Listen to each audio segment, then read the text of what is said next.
안녕하세요, 여러분. 제간둥이 사이다 박준입니다. 자, 오늘도 시원하고 재밌는 소식들로 여러분 출근길 함께 하고자 합니다. 생방송 중 댓글 참여 많이 부탁드리고요. 박지훈의 뉴스 인사이다 지금 바로 시작하겠습니다.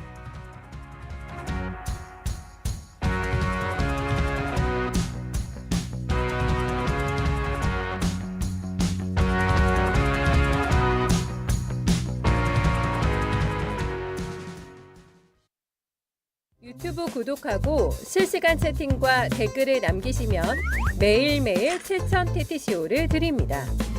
참여 방법은 통통물 어플을 다운로드하고 회원가입과 로그인을 해주세요. 마이페이지에서 나의 회원 고유 번호를 복사해주세요. 유튜브 구독 후 실시간 채팅이나 댓글창에 고유 번호를 한 번만 입력하면 준비 끝! 지금 유튜브 채팅과 댓글 쓰기 참여하고 7,000TTCO 받아가세요. 장윤선의 최강 시사 장윤선 기자와 함께합니다. 안녕하십니까? 네, 안녕하십니까. 자, 밤사이죠. 어제 저녁에 체포 적부심 결과가 나왔는데, 네, 자, 일단은 기각이 된 거죠? 그렇습니다. 근데 사실 많은 네. 법조인들이 이것은 100%다. 그리고 체포 적부심이라는 것조차도 뭐 변호사님 저보다 훨씬 더 제가 전문가- 찾아봤어요. 네. 좀 신경 쓰여서. 예. 작년에 6건 했더라고요. 한 해에 예, 재작년에 4건 했고요. 안 되는 거예요. 올해는 그냥 한 건으로 기록된 것 같아요. 요게 이제 첫 유일한 번째 건이 건이 될 수. 한데, 예. 그래서 대체로 체포 적부심은 하지 네. 않고 전반적으로는 이제 구속 구속 적부심 있죠. 적부심을 예. 이제 신청을 하는데 이번 경우에 전반적으로 기각 가능성이 높다고 했는데 그래도 워낙 서울중앙지법에 대한 어떤 일말의 기대를 갖고 있었던 윤석열 그 대통령 측에서 볼 네. 때는 이마저도 이제 완전히 기대가 허물어진 거다. 그동안 계속 서부지법에 관할 건이 없다고 주장을 했었는데 이제는 중앙지법에서조차도 옳다. 문제가 없다. 체포 영장에 아무런 문제가 없다라는 것을 사실상 확약해 준 것이나 다름없기 때문에 네. 이제 더 이상은 좀 다투기 어려운데 제가 보기엔 그래도 또 다툴 것 같다. 그래서 저는 예. 이게 안 될 가능성이 좀 100%, 99.99999%인데 네. 또 일부 국민의힘을 지지하거나 엉뚱한 변호사들은 네. 인용된다고 뭐 또 그러니까요. SNS 글 써놨고 이러더라고. 제가 이 사람들은 정말 진짜 이렇게 믿고 있는 건지 그러니까 어떤 그 관할 부분. 그러니까요. 예. 근데 실제로 그 공수처법 31조에 네. 분명하게 재판 관할에 대해서 명시가 되어 있지 맞습니다. 않습니까? 예. 제가 조금 읽어드리면 수사처 검사가 공소를 제기하는 고위공직자 범죄 등 사건을 1심 재판은 서울중앙지법에 관할로 한다. 네. 다만 범죄지, 증거 소재지, 피고인의 특별한 사정을 고려하여 수사처 검사는 형사소송법에 따른 관할 법원에 공소를 제기할 수 있다. 그렇죠. 이렇게 되어 있지 않습니까? 네. 예, 그렇기 때문에 이거 아무런 문제가 없는 건데 없죠. 이 앞소절의 문장을 가지고 계속 언론 플레이를 한 거다. 저는 이제 그렇게 보이고 이제 기자들이 이런 내용을 상세하게 다 보도하지 않으니까 그게 답답해요. 그게 예, 사실은. 그렇습니다. 그러니까 이런 거를 꼼꼼하게 디테일을 살려서 다 보도를 했더라면 이게 아니네. 공수처법에 되어 있네. 이렇게 생각을 할 것 같은데. 기자님 잘 짚어주셨는데 이게 무슨 정책 쟁점인 것처럼 네. 논란이 되는 것처럼 이렇게 지금 계속 보도가 되고 있잖아요. 맞습니다. 일부 법조인들. 그 법조인들은 제가 봤을 때는 그냥 정치적인 얘기라고 봐야 되거든요. 근데 말씀처럼 기자들이 제대로만 짚어주면 이게 네. 논란이 1도 없는 거거든요, 그렇습니다. 사실은. 그러니까 다툼의 여지가 없는 법률에 따라서 집행하는 네. 영장에 대해서 끊임없이 정치적으로 논란과 정쟁거리를 만들면서 마치 서부지법에서 이제 정계선 법원장이 이번에 헌법재판관이 됐기 그러니까요. 때문에 그럼 무슨 일련의 연관관계가 있는 거 아니야? 라는 식의 이제 일종의 이제 정치 플레이를 하는 거고 그러면서 계속 끊임없는 혼선과 혼란을 부추긴 저는 그런 언론의 문제도 심각하다 저는 생각합니다. 지금 너무 좋은 지적을 하셨는데 예. 이런 관할이나 형소법 110조 문제 예. 등등 지금 윤석열 측에서 주장하는 거는 그냥 주장하는 거로 말아야 되는데 그렇습니다. 왠지 그게 정말 쟁점인 것인 양 스포츠 중계하듯이 네. 계속 언론에서 이쪽 그렇습니다. 저쪽 보도를 하거든요. 정말 잘못됐고 방송도 마찬가지입니다. 그렇습니다. 국민의힘 패널이 뭐 압니까 그 사람이? 예. 민주당 패널도 마찬가지입니다. 예. 그 패널들이 그냥 그 정치적 그 견해에 따라서 법적 해석을 자꾸 하고 있거든요. 네. 저는 그것도 바람직하지 않다고 봅니다. 그렇습니다. 이게 뭡니까? 예. 그러니까 법률가들이 명명백백하게 그것은 네. 진영의 논리를 벗어나서 제 말씀이 그거예요. 사실에 기반해서 법률적 해석을 해줘야 되는데 그게 아니라 진영 논리에 따라서 법도 왜곡하다 보니까 네. 지금과 같은 사달이 계속 나는 거고 저는 윤석열 측의 목적은 너무나 명징하다고 생각합니다. 끊임없는 일종의 이제 극우 세력들을 모아서 본인의 어떤 정치적인 그 활로를 모색하고자 하는 네. 그런 플레이에 불과한 건데 거기에 끊임없이 우리 언론들이 진영 논리에 따라서 이쪽 반 저쪽 반 양비론적으로 무책임한 태도로 보도하는 것이 오히려 상황을 어렵게 맞습니다. 만드는 것이 아닌가 싶습니다. 예. 결국은 체포영장 적부심 네. 뭐 당연히 기각이 됐고요. 자, 이 와중에 윤석열 측에서 오동훈 공수처장 네. 또 우정수 국수본부장입니다. 네. 국가수사본부장인데 내란 혐의로 중앙지검에 고발하겠다 밝혔네요. 근데 저는 내란이요? 또 내란입니까 이게? 그러니까 이제 그 내란을 한 적이 없다. 비상계엄은 범죄가 아니다. 네. 그리고 내란이 아니라 소란이었다. 그리고 국회가 입법 계속 그 대통령의 이제 법률안에 대해서 태클을 걸고 예산안을 다 깎아버리고 이렇게 해서 어쩔 수 없이 질서를 잡기 위해서 계엄을 선포한 거다라는 그 사실 막 우리들의 평온한 밤을 해쳤던 그날 12월 3일의 밤에 발생했던 그 폭동에 대해서 전혀 인정하지 않는 건데 오히려 본인들의 그 잘못을 그 사법 심판대에 올려서 법률적 심판을 한번 받아보자라는 것에 특히 대해서 체포 집행한 거를 억지로 내란으로 보는 거 아닙니까? 아니 어떻게 영장을 그러니까 이게 무슨 뭐 사적으로 네. 이를테면 사설 경호원들이 가가지고 뭐 문제를 일으키고 이런 게 아니지 않습니까? 네. 적법한 절차에 따라서 법원이 발부한 영장을 집행하러 간 과정이고 그 과정에서 경찰과 공수처의 수사관과 검사들이 함께 가서 집행을 하는 그 자체를 그걸 어떻게 내란이라고 할 수 있겠습니까? 제가 보기에는 이것은 앞서도 말씀드렸지만 끊임없이 이제 자기 변명을 위한 우기기밖에 안 된다. 안타까운 게 이것도 막 그러지 않을 거라고 믿고는 있는데 언론에서 왠지 그런 것처럼 하면 진짜 다 그렇습니다. 나쁜 거예요. 이거는 그냥 헛소리예요. 죄송하지만 저는 이렇게 표현할게요. 예. 헛소리를 하는 거거든요. 헛소리요. 예. 헛소리를 뭔가 되는 것처럼 보도를 하고 근거가 있는 것처럼 보도를 한다는 거는 그것도 책임이 있다고 보고 그냥 일고의 가치도 없는 행동이고요. 사실은 답답합니다. 예. 근데 끊임없이 네. 이제 불법을 강조하고 있어요. 그러니까요. 이제 기억하시는 것처럼 그 체포영장이 집행되던 날 그 아침에 2분 43초 분량으로 영상 메시지를 냈는데 이 자리에서도 피의자 윤석열이 계속 강조했던 게 뭐냐면 불법의 불법이다. 아이고, 참. 그리고 지금 하고 있는 이 영장 집행도 불법이다. 그 네. 이유가 뭐냐면 공수처법에 앞서 말씀드린 대로 명약 관화하게 나와 있는 법조문을 받아들이지 않고 그것은 그냥 간과한 채 뭐라 그러냐면 이 관할법원도 아닌 그 중앙지법도 아니고 서부지법에서 이런 영장 들고 와가지고 하는 것 자체가 법원도 문제고 공수처도 문제고 경찰 너희도 문제고 나를 끌고 가려고 하는 모든 건 다 불법이야 라고 본인 스스로만 규정을 하는 거예요. 그런데 예. 우리 법체계는 그게 아닙니다. 전혀 그렇지 않습니다. 근데 이것도 저는 그 상황을 교란시키기 위한 일종의 이제 정치행위고 작전이라고 생각합니다. 이런데 절대 속아 넘어가서는 안 된다고 생각합니다. 그래서 체포 집행할 때 지지자들이 들고 있던 피켓을 보셨을 거예요. 네. 영장, 불법, 체포, 무효, 네. 뭐 불법 체포 뭐 이렇게 하는데 그분들이 그걸 알고 하는 게 아니에요. 이런 엉뚱한 얘기 정말 헛소리 같은 것들을 네. 보고 하는 거거든요, 사실은. 네. 그래서 근데 저는 변호사님 제가 네. 여쭤보고 싶은 게 이 고발 대상은 되는 겁니까? 고발은 다 됩니다. 아. 고발은 다 돼요. 그냥 고발은- 다 고발해요, 그냥.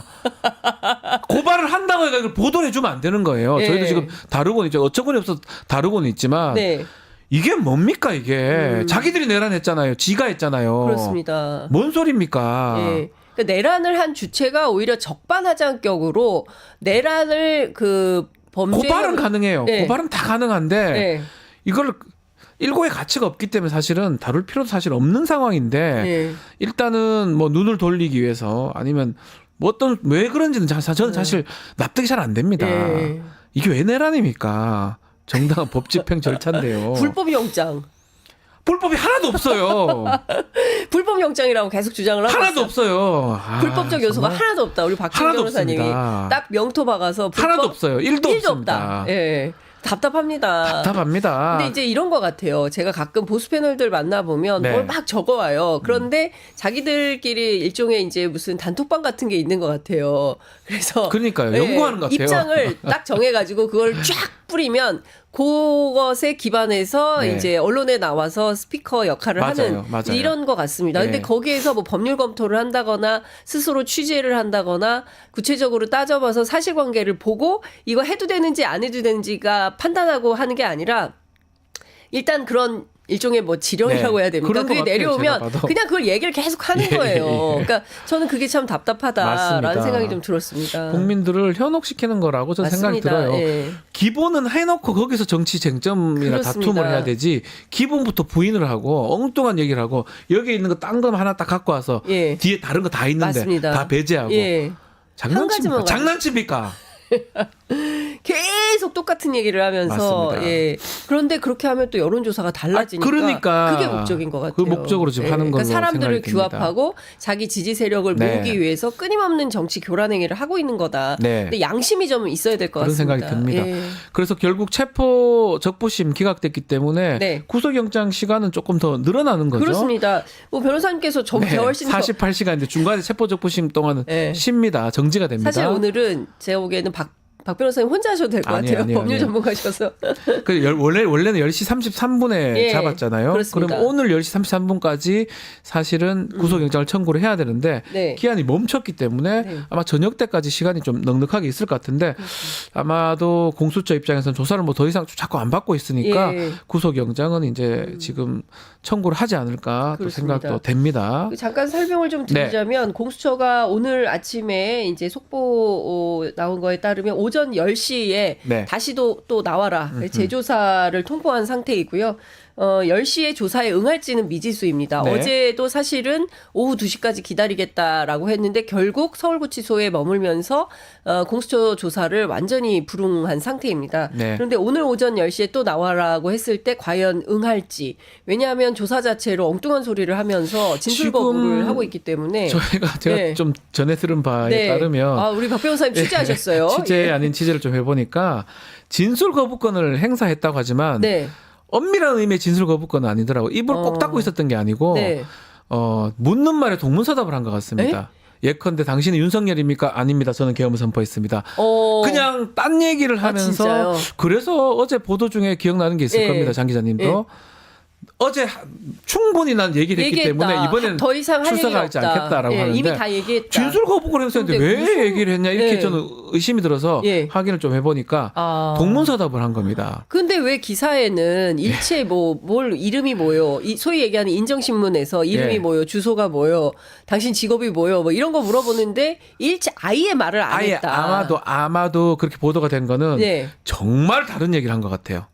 묻는 거와 황당한 다르게 예. 자기 얘기만 계속 한 걸로 그러니까. 보입니다. 근데 저도 사실 그것은 좀 미심쩍었어요. 네. 왜냐하면 이분이 별명이 네. 미스터 59분 아닙니까? 다 명가 아닙니까? 네, 59분 대통령. 예, 혼자서 1시간 얘기하면 혼자서 못 59분 견디거든요? 말씀하시는 분인데 못 견디는데. 그런데 아무 말을 하지 않았다? 저는 조금 의문이 있긴 했었습니다. 그러나 이제 언론 보도가 그렇게 나왔기 때문에 아 진짜 네. 아무 말도 안 했나 보다 생각했는데 그게 아니었군요. 엉뚱한 답변을 했고. 그러니까 전혀 관계없는 그렇죠. 딴소리를 한 거네요.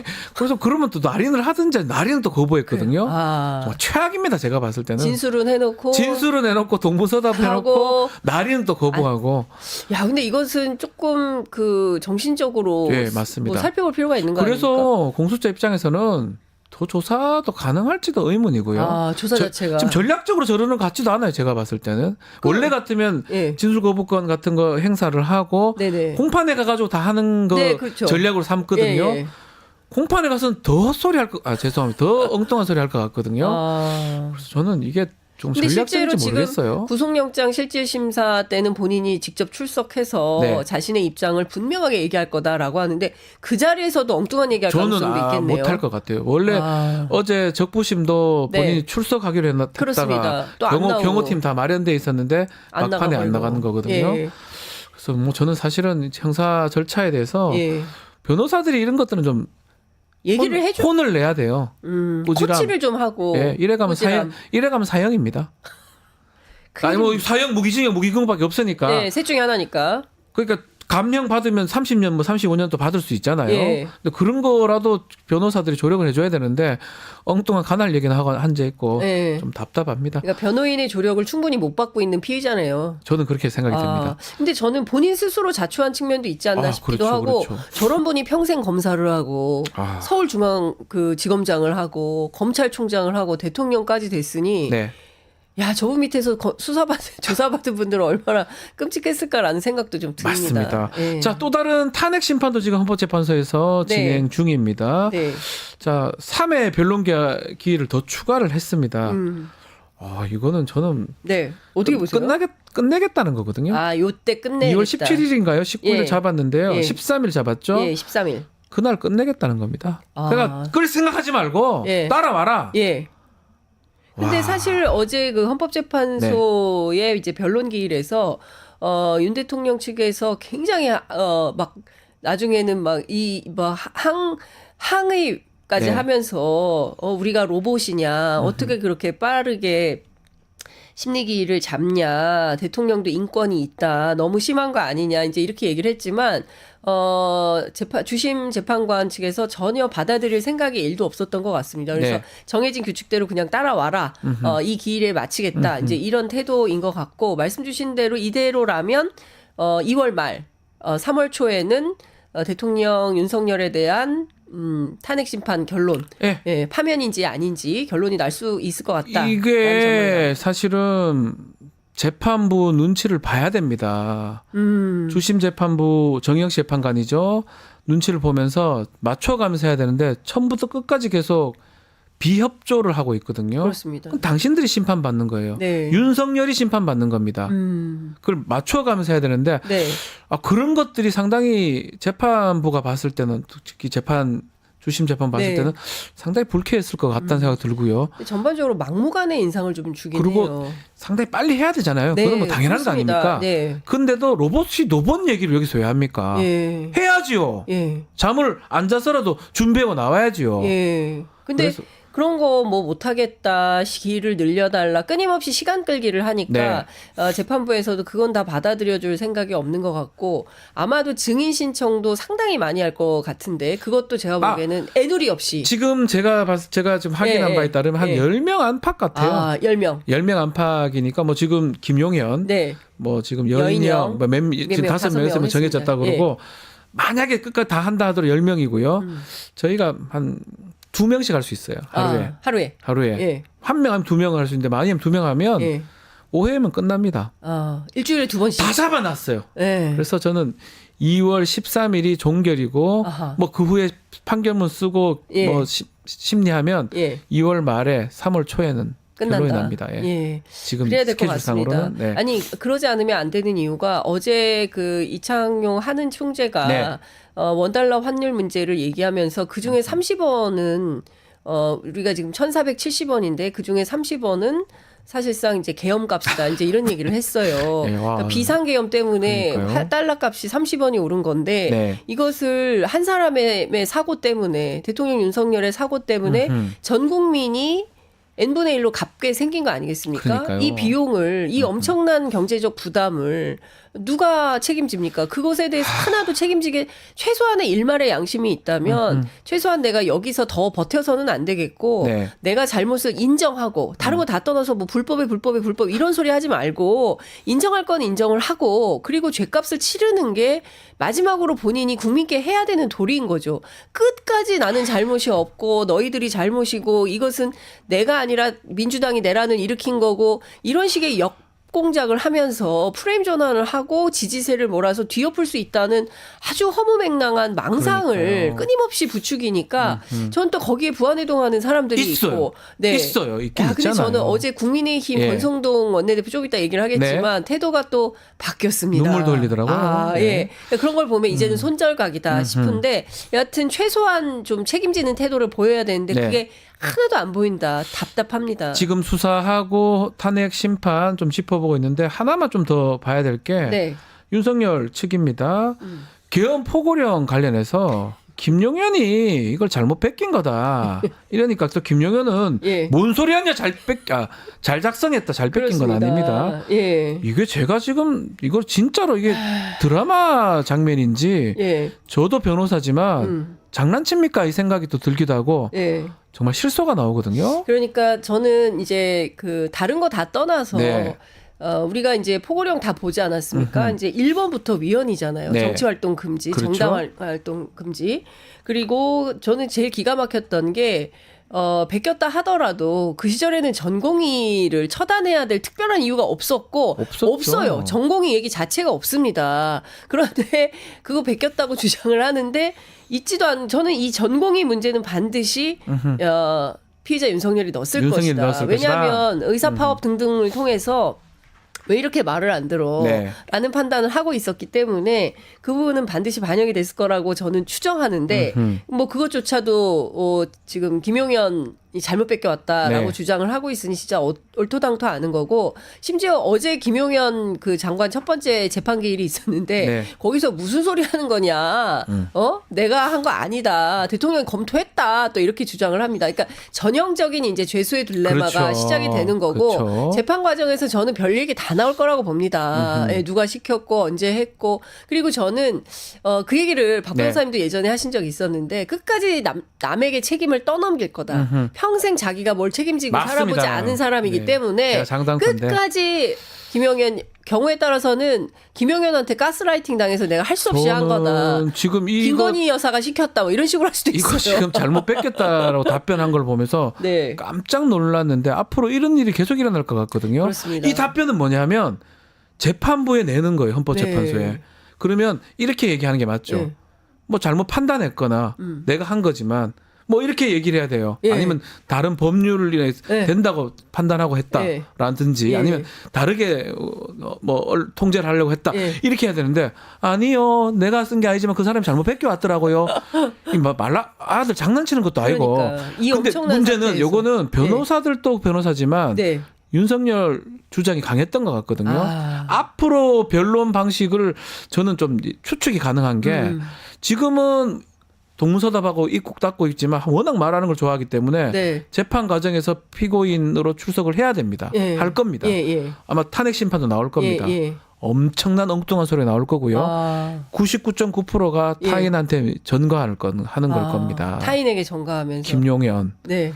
특전사령관, 예. 여인영 방첩사령관 이 사람들이 한 자기하고 것이다. 밥 먹은 사람들 다. 저는 그걸 예상이 됩니다. 예. 그러니까 결국 나는 생각이 없었는데 네. 군인들이 자꾸 하자 그래서 어쩔 수 없이 한 거다. 네. 그리고 민주당이 그렇게 하지 않았으면 나는 계엄을 안 했는데 어쩔 수 없이 할 수 없이 한 거다. 그럴 가능성 높아 보입니다. 계엄을 통해서 질서 예. 한번 잡으려고 했을 뿐이다. 이런 식으로 엉뚱한 소리를 할 거다. 이게 참 기가 막힌 겁니다. 우리가 사실은 이번 비상계엄 사태를 겪으면서 네. 저는 또 한편에서 어떤 생각을 하냐면 진짜 투표를 잘해야겠구나. 맞습니다. 그리고 투표하기 전에 언론이 검증을 정말 제대로 잘해야겠구나. 국민검사 아니었습니까? 네. 사람에 충성하지 않는다라는 말로 일약 스타덤에 오른 검사였습니다. 언론 잘못도 있는 네, 거예요. 공정과 상식 진짜 할 줄 알았어요. 그런데 이게 웬 말입니까? 지난 2년간의 국정운영 상황을 보면 왕놀이를 한 거 아니겠습니까? 아, 손바닥에 예. 왕자 쓰고 나와서 예. 자기 부인하고 해군 함정위에서 정신 나간 거예요. 그리고 그때 생각해 보십시오. 최수근 그러니까요. 해병이 그해 7월 19일 날 돌아가셨고 그 유명한 VIP 경로설이 7월 31일 날 네. 터졌고 그리고 그해 잼버리 때문에 그 세계에서 온 청소년들이 너무 더워가지고, 예? 그리고 비가 많이 와가지고 갈 데가 없어가지고 난리가 나고 한덕수 총리가 화장실 청소하러 다녔어요. 그때 선상 파티를 한다는 해군 군함안에 위해서 말이 됩니까 폭죽 그게? 가져와라, 노래방 기계 왜 없냐 이런 정신 걸 나간 했다는 거예요. 거잖아요. 그러니까 누가 그럽니까? 그러니까요. 최소한 국가의 공직이 아니에요. 자기 사적으로 왕놀이 하고 있었던 그렇습니다. 거잖아요. 그러니까 그런 것 때문에 국민들이 진짜 참을 수 없는 모멸감을 느끼는 것이고 우리 국민들은 그 문제들에 대해서 이거 어떡하나 물이라도 가가지고 저 잼버리 행사장에 가서 자원봉사를 국민들이 얼마나 많이 그러니까요. 갔습니까? 그 문제 해결하려고. 하려고. 예? 그랬는데 세상에 대통령 내외라는 사람들은 휴가랍시고 가가지고 뻔히 보고 간 거 아닙니까? 그러니까요. 그런데 어떻게 그렇게 무책임하게 선상 파티를 하고 술을 마시고. 군함에서 그걸 왜 하면 됩니까? 그러니까요. 아유, 정말 환장하겠습니다, 제가. 자, 마지막으로 지금 특검법 상황도 한번 짚어봐야 될 것 같은데 네. 국민의힘이 이 자체적인 특검법을 이제 발의하겠다라고 그렇습니다. 하고 좀 전에 말씀했지만 권성동 대표 뭐 눈물도 좀 흘리고 네. 어떻게 이게 좀 진행이 되는 겁니까? 오늘 이제 우원식 국회의장 주재로 여야 원내대표 회담을 갖게 되는데 네. 1차 뭐 권성동 대표 따로 그다음에 박찬대 원내대표 따로 만나고 나중에 이제 3자 회동을 하는 방식으로 합의안을 낼 걸로 보이는데요. 네. 일단 이제 명칭부터 좀 차이가 있어요. 일단 그 민주당에서는 내란 특검으로 해야 된다는 것이고 국민의힘에서 이걸 내란이라고 인정하지 않기 때문에 계엄 특검으로 해야 된다라는 차이를 보이고 있고 국조특위만 하더라도 내란 국조가 아니라 내란 의혹 국조다라고 네. 주장을 하고 있어서 그 아주 작은 미묘한 쟁점들에 대해서도 논란을 갖고 있지만 가장 중요한 것은 외환 혐의와 외환죄, 관련된 것 같습니다. 수사 범위 부분요. 그렇습니다. 네. 수사 범위에서 뭐 수사 뭐 그 기간이라든가 수사 인력이라든가 뭐 이런 것들은 다 괜찮은데 네. 수사 범위에서 이 외환죄를 어떻게 할 거냐가 주요 쟁점인 것 같아요. 근데 민주당에서는 다른 거 다 떠나서 전쟁 유도 혐의에 대해서는 간과하기 어려운 거다. 아시는 것처럼 그 오물풍선 원점 타격 평양에 무인기 보낸 거 연평도에서 포 400발 포사격한 거 대북 전단 끊임없이 보낸 거 그리고 실제로 이제 사살과 관련해서 HID 그러니까요. 공장 문제 이런 등등에 대해서 그냥 간과할 수는 없다. 조사해야 된다라는 네. 필요성을 상당히 갖고 있고 이 내란의 본질은 사실상 외환으로부터 촉발된 것이다. 따라서 이 부분 조사해야 된다라는 입장인데 국민의힘에서는 사실 외환은 외교에 그리고 또 사실 남북 대치 상황에서 군사정보에 해당하는 것을 특검을 통해서 밝힌다는 것은 용인할 수가 없다. 이제 이런 주장을 하고 있습니다. 그래서 예. 제가 보기에는 근데 민주당의 강경과 온건파가 있어요. 네, 그래서 민주당도. 강경파들은 또 이거 외환죄 넣어야 된다고 어. 하고 온건파들은 그거 부차적으로 또 별도로 하면 된다. 하면 된다. 일단 내란 특검을 출발시키는 게 중요하기 때문에 협상의 여지가 있다라는 얘기가 나옵니다. 결과적으로 제가 보기에는 적정한 선에서 타협을 해서 네. 최상목 지금 대행이 예. 거부권 행사하지 않아도 되는 방식으로 출발하지 않을까 싶습니다. 그러면 오늘 중으로 처리될 가능성도 있겠네요. 있어 보입니다. 네. 국민의힘의 안에 어느 정도 그렇습니다. 받아들이면서 예. 뭐 수사 범위를 조금 예. 협의 보는 방식. 그렇습니다. 예. 막 내란 지금 선동 이것도 지금 들어가 그것도 중요한 있더라고요. 쟁점인데 예. 이제 그 내란 선동에는 국민의힘 의원들이 문제되니까. 많이 들어가 있어요. 예. 예, 그래서 이제 그 부분이 자기들의 문제가 포함되고 또 네. 반대로 또 전용기 의원 문제를 또 지적하지 그러니까요. 않았습니까? 그래서 그 카톡 문제에 민주파출소. 대해서 예. 민주파출소 문제를 또 제기하고 있어서 그 부분에 대해서는 협상이 어떻게 될지 좀 봐야 될 것 같은데 네. 워낙 시급한 사안이고 또 어제 권성동 원내대표가 눈물을 흘리면서 왜 울어요, 근데? 뭐 친구라는 거예요. 그리고 아니 그 오랫동안 자리에 그 집에서 정치가 뭔지 울지, 생각- 집에서 울지 그 얘기를 하면서 우는 게 저는 사실은 정치인들은 다 메시지 아닙니까? 그렇습니다. 의원총회 와가 거기서 예. 울면 됩니까? 뭐 그동안 그 친윤계에 보내는 시그널이다 이렇게 볼 수도 있을 것 같고요. 그럼에도 불구하고 방점은 뒤에 찍혀 예, 있습니다. 이제는 특검은 해야 된다. 손절하겠다. 이제는 손절하겠다. 특검으로 간다. 이해해라. 뭐 이런 걸로 봐야 될 것 같고요. 특검 열차는 출발할 수밖에 없다. 예, 생각합니다. 알겠습니다. 자, 오늘도 지금 윤석열 내란 사태 자세하게 짚어봤습니다.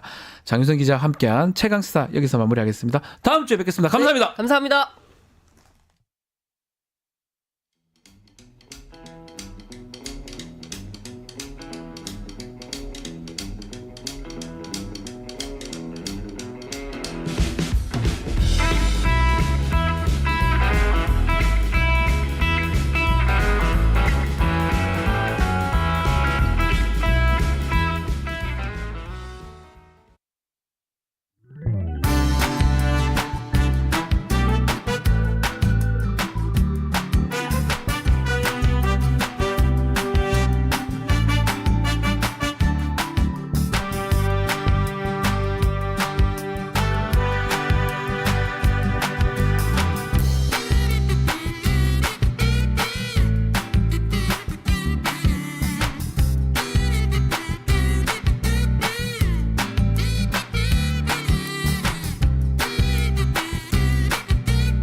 배배촉 배상훈 프로파일러와 함께하겠습니다. 안녕하십니까? 안녕하세요.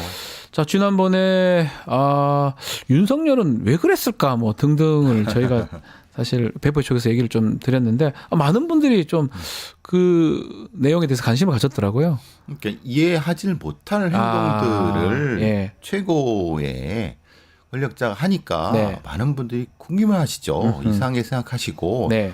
답을 좀 찾고 싶으신 것 같아요. 우리 국민들께서. 궁금하신 것 같아요. 네. 많은 국민들이 지금 체포돼서 구치소에 있는 상황인데 아마 보셨을 것 같은데 진술 거부권에다가 이제 조사도 안 받겠다. 또 밥을 뭐 먹다 안 먹다 이러는데 저 지금 어떤 윤석열 심리 상태 우리 베프님은 어떻게 보십니까?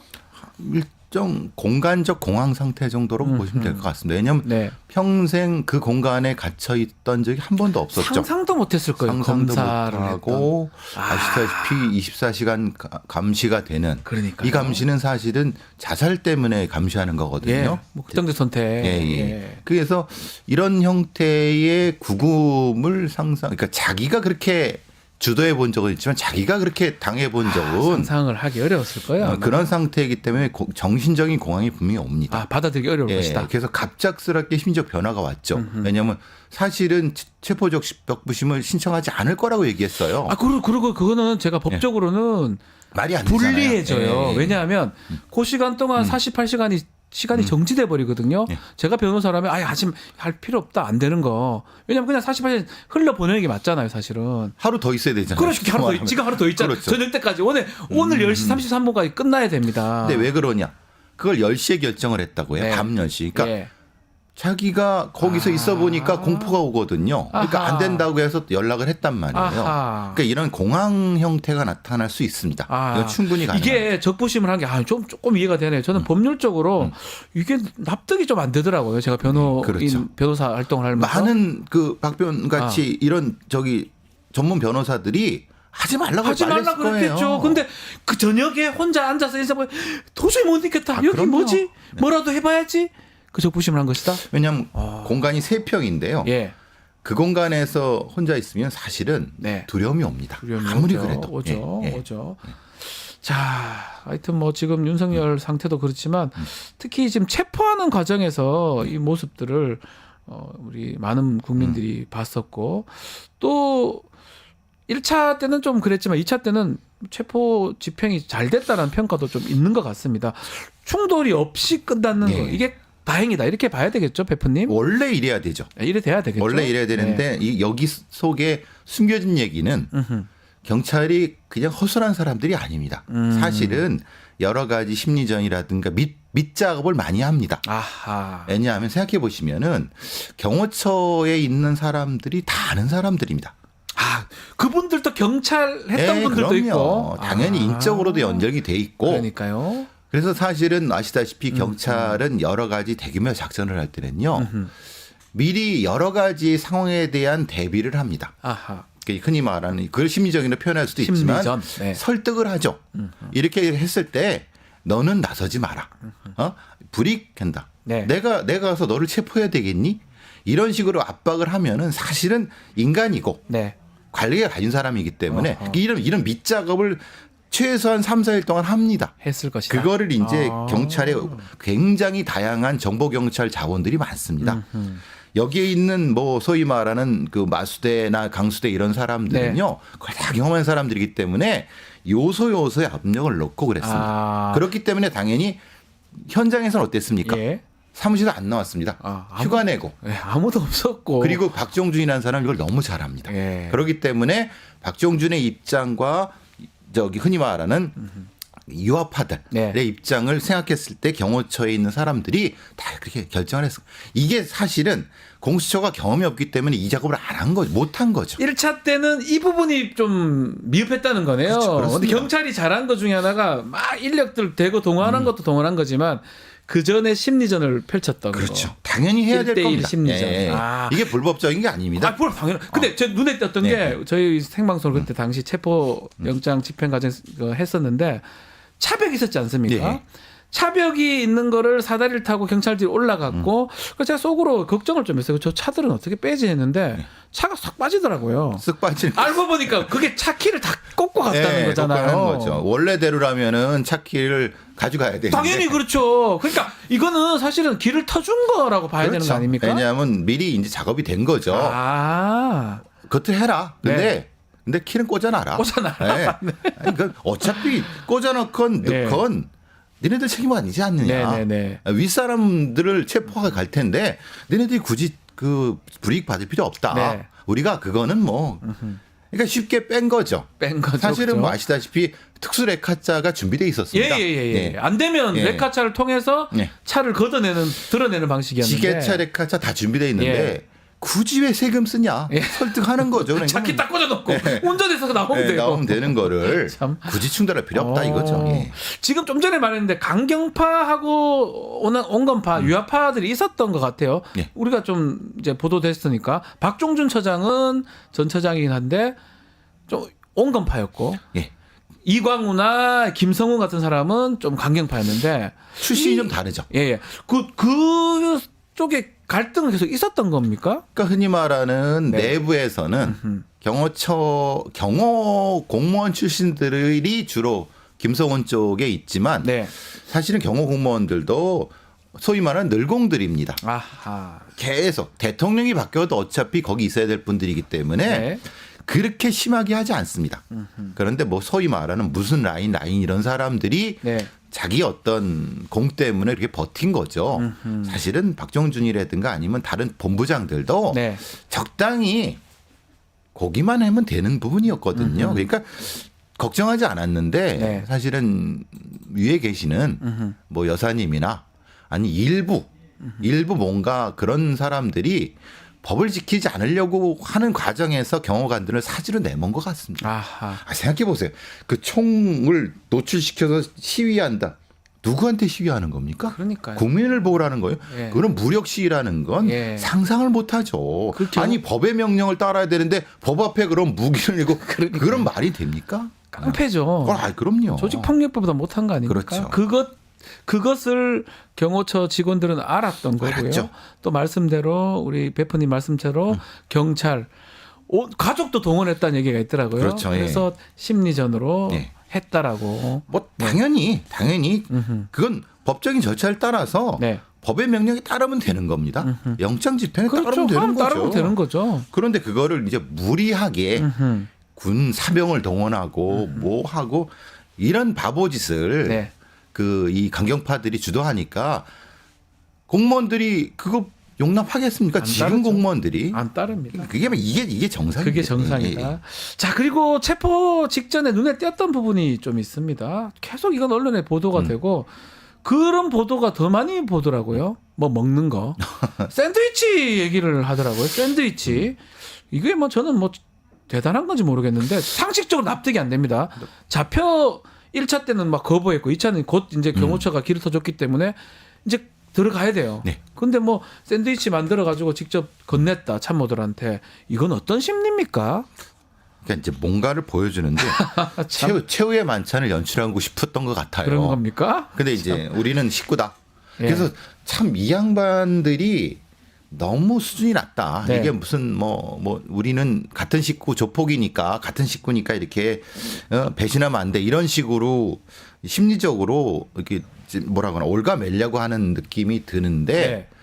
그거를 이제 소위 일부 언론에서 굉장히 포장을 아, 그걸 뭐 또 멋있는 것처럼 되게 멋있어요. 뭘 샌드위치를 거기서 먹는 게 정상입니까? 거기에 정신 차리려야 되는 거 아닙니까? 그 바깥에서 네.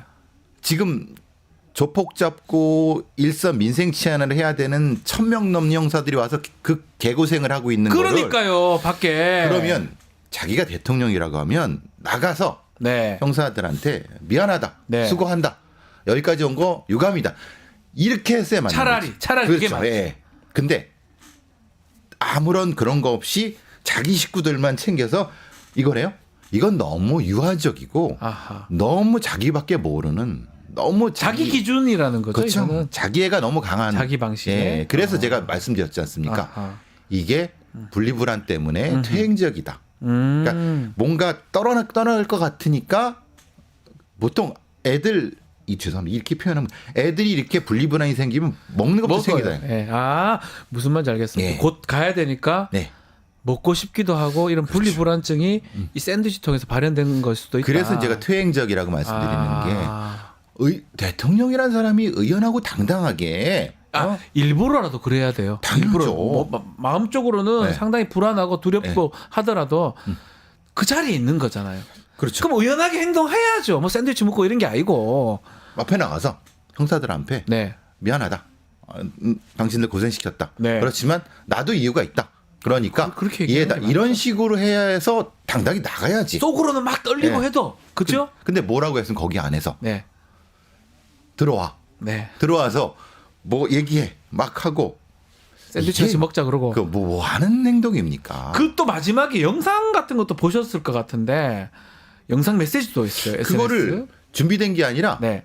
거기서 그냥 찍은 것 같아요. 찍었어요. 예. 아마 휴대전화로 찍었던 예. 생각이 뭐 들고. 윤상현이라는 사람이 자기가 찍었다고 하는데 예. 모르겠어요. 뭐 예. 저기. 뭐 경호관이 찍었을 수도 예. 있고요. 근데 너무나도 뭐라고 하나. 이건 국민들을 만약에 대국민 성명서를 낭독할 정도라고 하면은 네. 그게 아니라 공수처 앞에서 포토라인에서 얘기해야죠. 정상적으로. 그럼요. 그렇지 않습니까? 예, 예. 아니 언론을 상대로 국민을 상대로 얘기해야 되는데 그냥 소수의 자기 그러니까 너무 수준이 낮다는 거예요. 네. 직원 폰으로 이제 찍은 영상 메시지고 또 그 9,000자 분량의 6필 원고도 공개가 됐습니다. 당황하시지 않으셨어요? 밤새 일을 하셨다 그러는데 밤새 일을 하신 게 맞습니까? 아, 그렇게 정확하게 보면 새벽부터 밤까지 정신없이 네. 인데 네. 일을 했다 이렇게 하는데 일을 정신은 하셨나요? 일을 빼면 딱 맞을 것 같긴 하거든요. 대통령인지도 모르고 네. 뭐 이런 얘기도 하더라고요. 네.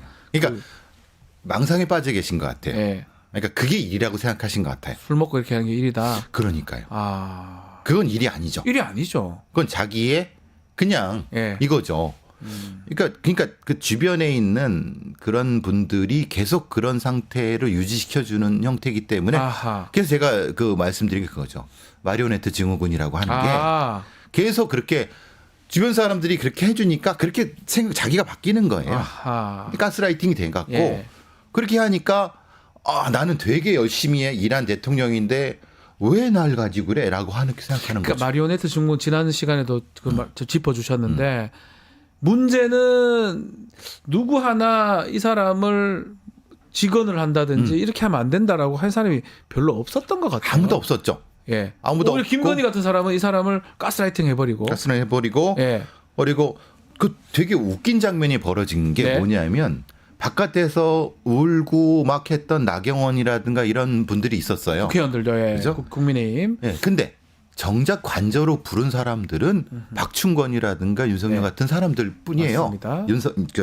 윤상현 같은. 그리고 이용 전 의원도 그렇죠. 예를 들어갔다고 들면. 그러고요. 예. 그러니까 정작 자기를 위해서 진짜 바깥에서 뭘 하는 건 눈에 들어오지 않고 자기가 필요한 사람만 불러가고 뭘 한다는 거예요. 그러니까 인식이 네. 괴리가 돼 있다는 거예요. 인식이 차이가 있다. 그러니까 현실을 왜곡돼서 받아들인다고는 거기서 바로 나타나는 겁니다. 그러니까 납득하기 어려운 그런 부분들이 좀 있는데 끝까지 자기의 메시지를 보고 이 메시지는 사실은 보면 국민한테 뭐 미안하다 대통령으로서의 어떤 메시지보다는 지지자들한테만 얘기하고 내 잘못 아니다 그렇죠. 남이 잘못했다 예. 부정선거 있다 뭐 계속 그 얘기만 반복하는 것 같아요. 책임을 전가하고. 전가하는 거 예.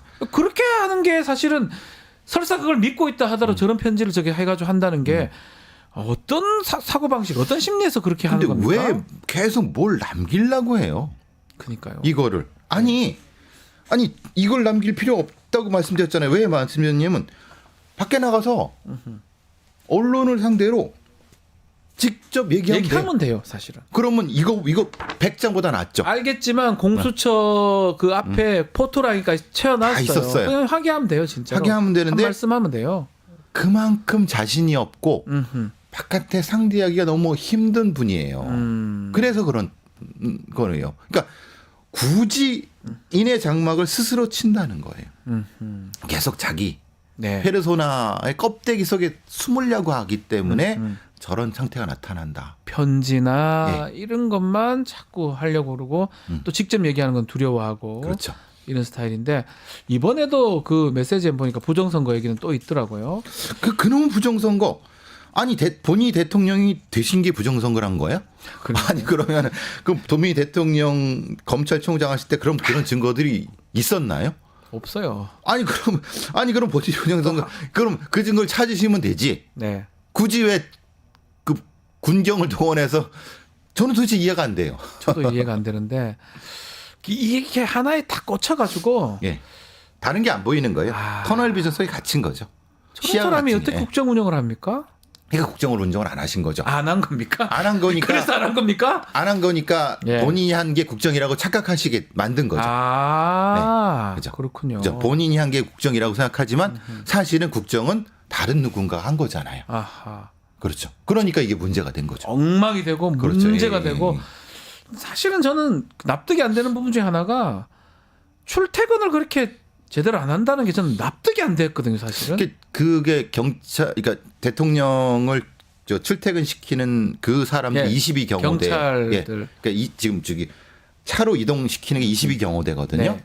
거기 나온 무정이 나왔잖아요. 네. 오늘도 안 나왔다. 네. 뻥카라고 하더라고요. 뭐가 뻥카. 그러니까 그게 말이나 됩니까? 그런데 열심히 했다고 해요.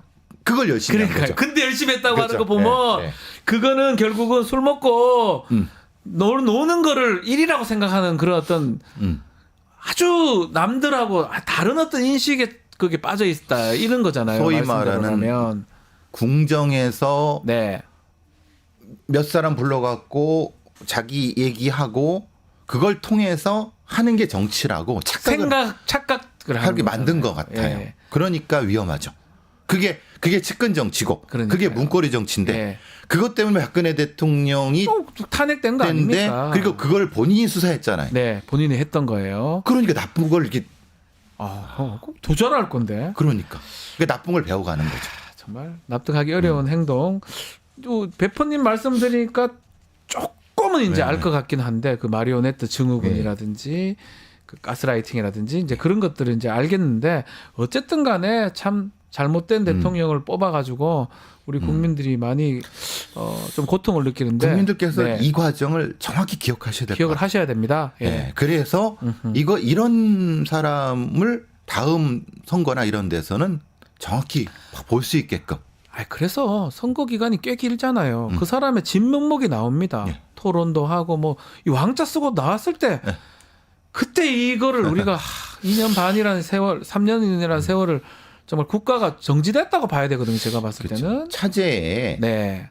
직접 토론 같은 경우도 활성화해야 된다고 봅니다. 그죠.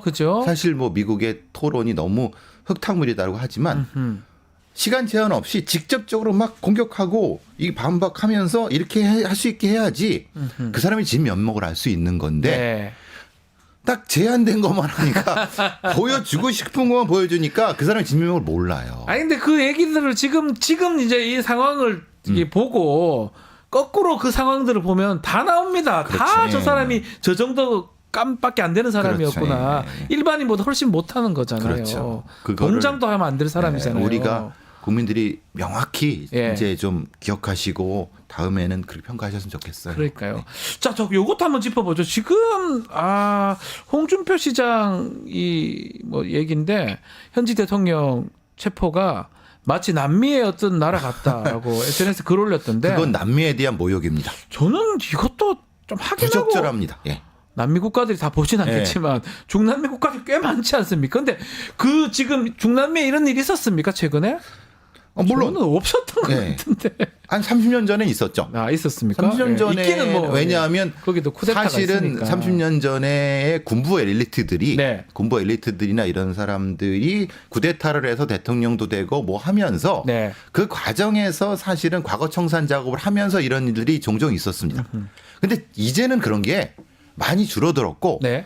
브라질이라든가 남미의 주요 국가들도 그걸 개혁을 해서 그런 걸로 많이 바꿔줬습니다. 그러니까 홍준표 같은 사람들은 남미의 20년, 30년 전의 모습을 옛날 보고 모습을 그렇게 하는 거죠. 근데 그렇게 말하면 안 되나? 말하면 안 되죠. 사실은 그들도 우리의 우방이고 그들이 어떤 시스템에 대한 어떤 걸 존중을 해줘야 되는데 그래. 남미 봐라 뭐 깡패 조폭들이 있는 막 하면은 본인이 일개 필부가 아니에요. 시장입니다. 시장이나 된 주요한 정치인이 예. 그렇게 얘기하면 어떻게 하자는 거예요. 정확히 그러면 누가 어떻게 그러니까요. 그러니까 뭐 예를 들면 마두로 대통령과 말하자면 뭐 어떤 나라에 뭐 그런 구체적인 예를 들 때 차라리 자신이 없으면 분명히 30년 40년 전에 남미의 군부 지도자들이 네. 쿠데타를 통해서 한 과거 청산 작업에서 이런 일이 분명히 있었습니다. 부패에 연루돼 갖고 체포된 경우 있었습니다. 네. 그런데 모두 그런 것도 아니고요. 예, 지금은 또 많이 변했고 남미도 역시 다양한 형태의 민주주의를 추구하려고 많은 노력을 하고 있습니다. 맞습니다. 그걸 폄훼하면 안 됩니다. 폄훼해서는 예. 절대 안 되고 일반인도 그런 글을 안 쓰고 하지만 대구시장입니다. 그러니까 너무 그 양반은 죄송합니다. 그분은 너무 이미지 정치라든가 자기 정치적 이익에 예. 갇혀갖고 그런 분들이 되게 단순하게 봐서 네.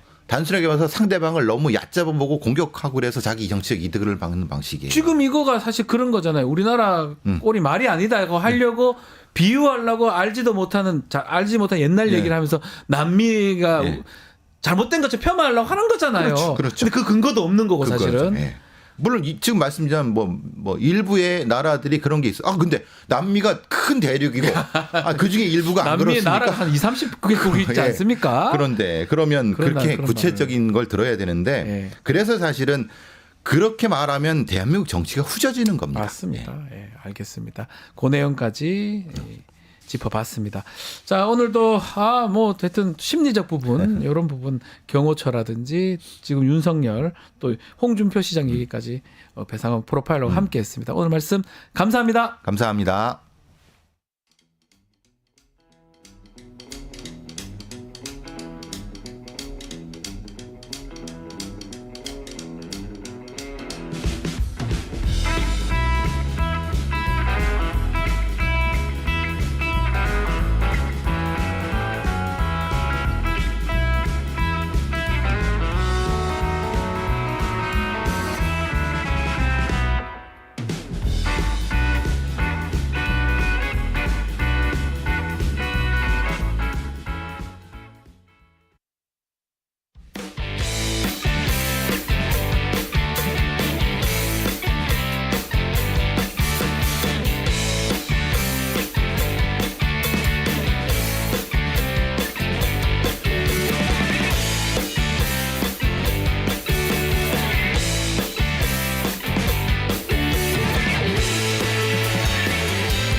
윤석열 체포된 지 지금 사흘째입니다. 앞으로 내란 진상 규명 조사에도 아마 속도가 붙을 것으로 예상이 되는데요. 관련해서 민홍철 더불어민주당 의원과 이야기 나눠보겠습니다. 안녕하십니까 의원님. 예, 안녕하세요. 반갑습니다. 네, 자, 의원님 지금 국방위에 계시는 거죠? 국토위에 있습니다. 죄송합니다.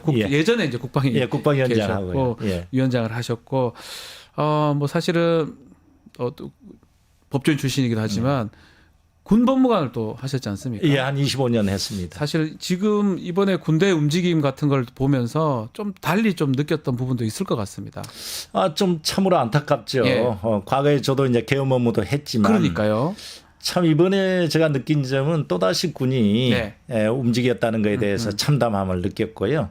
또 하나의 또 좀 분노했다 할까요? 그거는 이런 상황 속에서도 여전히 안 된다라고 했던 장군이 한 사람이 없었다는 거예요. 아하. 예.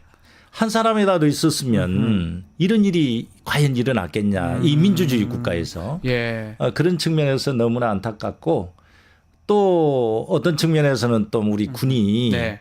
이 정치에 이렇게 이용당했다는 것에 대해서도 또 우리 군에 성실하게 복무하고 있는 예. 국민들 생명과 안전을 지키는 이 정말 충성하고 있는 군인들 우리 현역들에게 또 씻을 수 없는 아픔을 줬다. 예. 이런 측면에서 앞으로 이걸 어떻게 극복해 줄 거냐 이것도 하나의 과제라고 생각합니다. 의원님 이제 뭐 군에서 이제 뭐 장군 하시고 법무 장교라든지 군 법무관 하셨는데 이번에 그 보도 보면 방첩사에 이제 법무관들이 그걸 막았다. 뭐 이런 보도도 있더라고요. 그래서 참 다행이다. 예. 그나마 그래도 참 어찌 보면 진흙 속에 연꽃이 예. 있는 거나 마찬가지인데요. 군인들 중에 법적 업무를 하는 군인들이잖아요. 예, 법무관들이. 예. 네. 그래서 이번에 이제 방첩사에서 선관위에 나가서 서버를 탈취해 가지고 올 수 있느냐 없느냐를 아마 그 일천양이라는 사람이 아마 물어봤던 모양입니다. 네네네. 왜 그러냐면은 지난번에 이제 세월호 그런 상황 속에서 기무사 그때 해편되지 맞습니다. 않았습니까? 예. 그런 트라우마 속에서 방첩사에 이제 그 일처장이라는 그 사람이 법무 검토를 법률 검토를 받았는데 그 법무관들이 한 7명 있습니다. 그래서 이것은 안 된다. 헌법상으로나 개헌법상으로 이건 불법이다. 네. 또 헌법기관에 대해서 어떤 기관 헌법기관에 대해서 이거는 군이 가서 그 서버를 어떤 가져온다든지 탈취하는 이 행위는 점검하는 행위 자체가 예. 법률 위반이다. 아하. 그래서 그 부분에 대해서는 다행히 아마 좀 주저했고 네. 또 실질적으로 정보사는 출동을 했지만 네.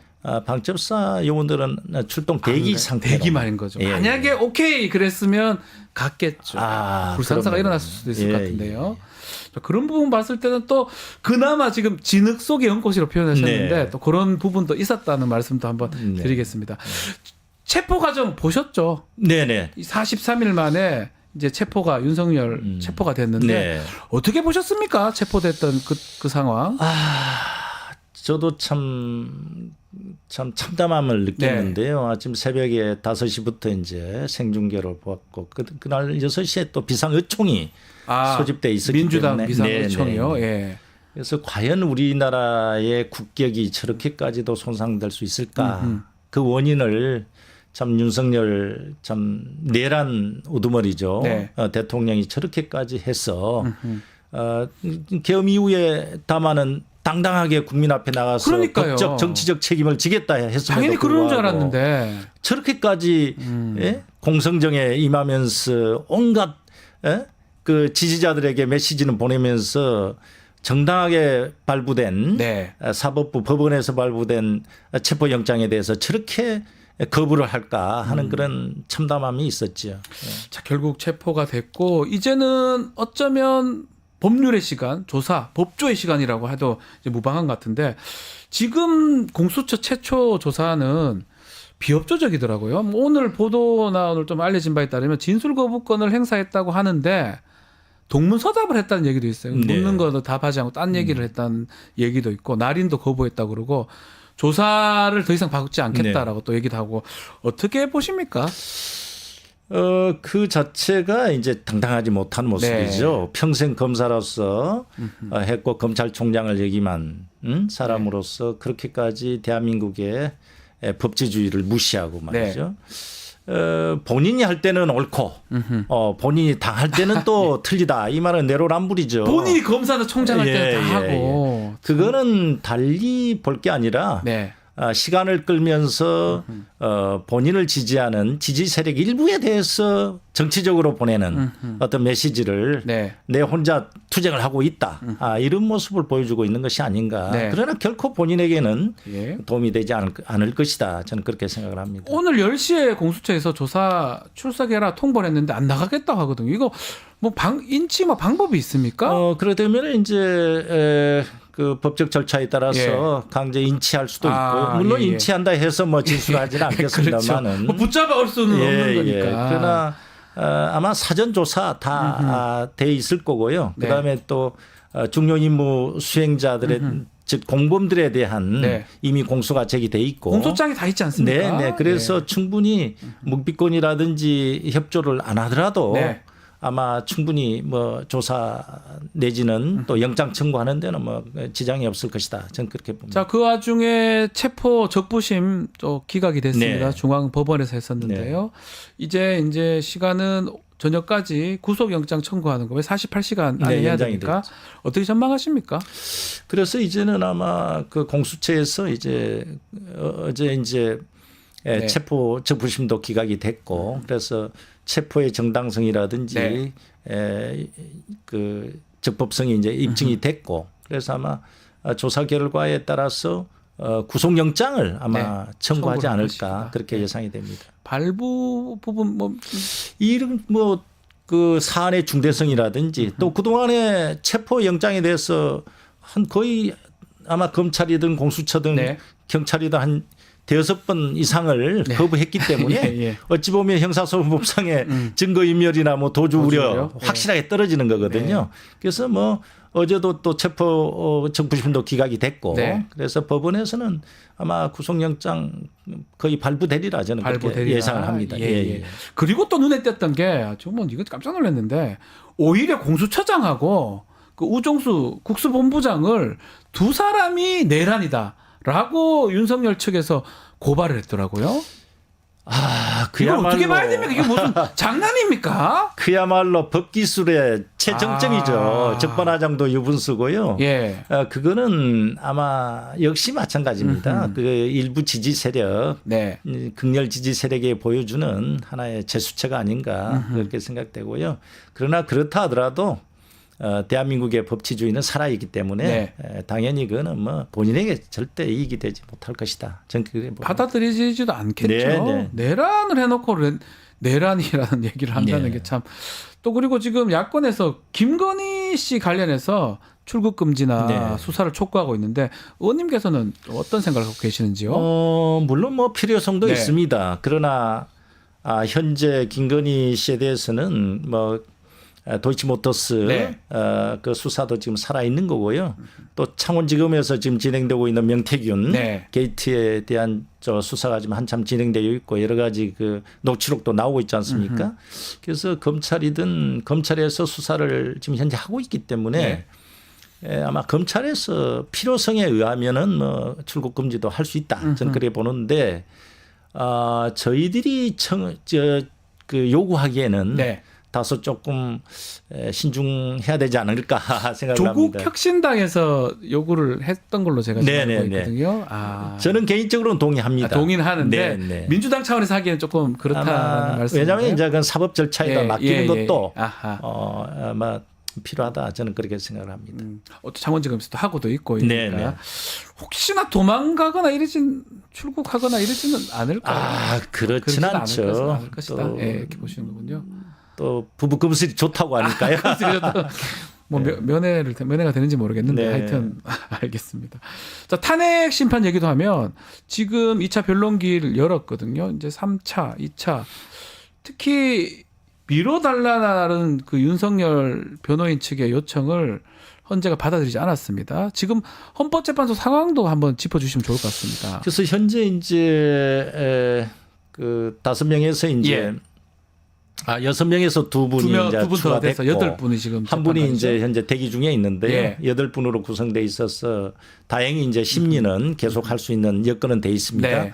그리고 헌법재판소의 지금 준비기일과 변론기일을 한 2번 했습니다만 보니까 이 사안의 중대성 그리고 명확한 이 문제 때문에 아마 심리를 좀 신속하게 하려고 하는 어떤 의중이 있지 않은가 저는 개인적으로 그렇게 판단이 돼서 아마 빨리 진행되지 않을까. 진행이 빨리 될 것이다. 그렇게 생각을 하고 있습니다. 그 한 분 마은혁 지금 재판관 그 임명이 나중에 되는 겁니까? 어떻게 되는 겁니까? 그래서 지금 국회에서 지금 권한쟁의 심판 우원식 의장이 했더라고요. 했습니다만은 뭐 그렇게 되면은 이제 임명도 또 사실상 해야 되지 않을까 저는 그렇게 생각합니다. 임명을 해야 될 것이다. 그럼 마음 다 갖춰져서 결정을 내리고 심판을 할 수도 있겠네요.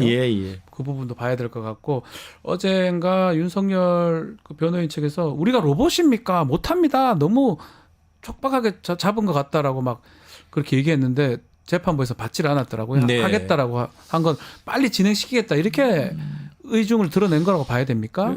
그렇죠. 왜냐하면 국가가 안정화를 빨리 시켜야 되고요. 예. 그리고 이제 과거에 그 박근혜 전 대통령의 탄핵과는 사안 자체가 다르고요. 네. 이것은 명백한 헌법 위반일 뿐만 아니라 우리나라의 민주주의 체제 헌정 질서가 지금 심히 흔들리고 있거든요. 네. 그래서 이것을 빨리 안정화시키고 특히 대외 신인도 경제라든지 네. 대외 신인도를 안정화시키는 게 또 필요하다. 그래서 빨리 신속하게 결론을 내야 되지 않을까 저는 그렇게 생각합니다. 2월 6일 날 이제 변론기일이 잡혀 있는데 그때 김용현 전 장관이 증인으로 이제 나온다고 합니다. 네. 아, 어떻습니까? 김용현 장관도 나오고 뭐 지금 여인영 방첩 사령관 같은 경우도 증인으로 채택이 돼 있고 이 증언을 통해서 윤석열 측한테 이게 유리할 수 있나요? 어떻게 봐야 됩니까?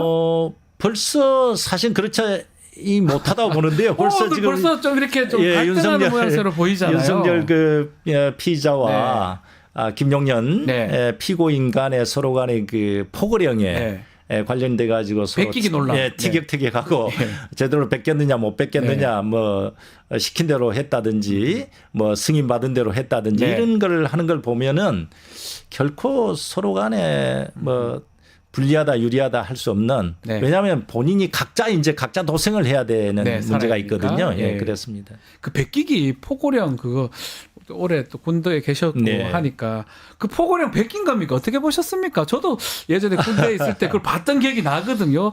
약간 수정했던 것 같기도 하고 어떻게 보셨습니까? 그러니까요. 베꼈다기 하기에도 그렇고 왜냐하면 제 1항을 보면은 과거에 그 박정희 대통령의 쿠데타라든지 전두환의 그 군사반란 이런 포고문에도 막 어떤 경우에도 그렇게 안 나오거든요. 안 나오거든요. 근데 그걸 어디서 썼는지. 그러니까 1호. 분명히 베끼기는 아마 참조는 했는데 창조적으로 아마 국회에 대한 맞습니다.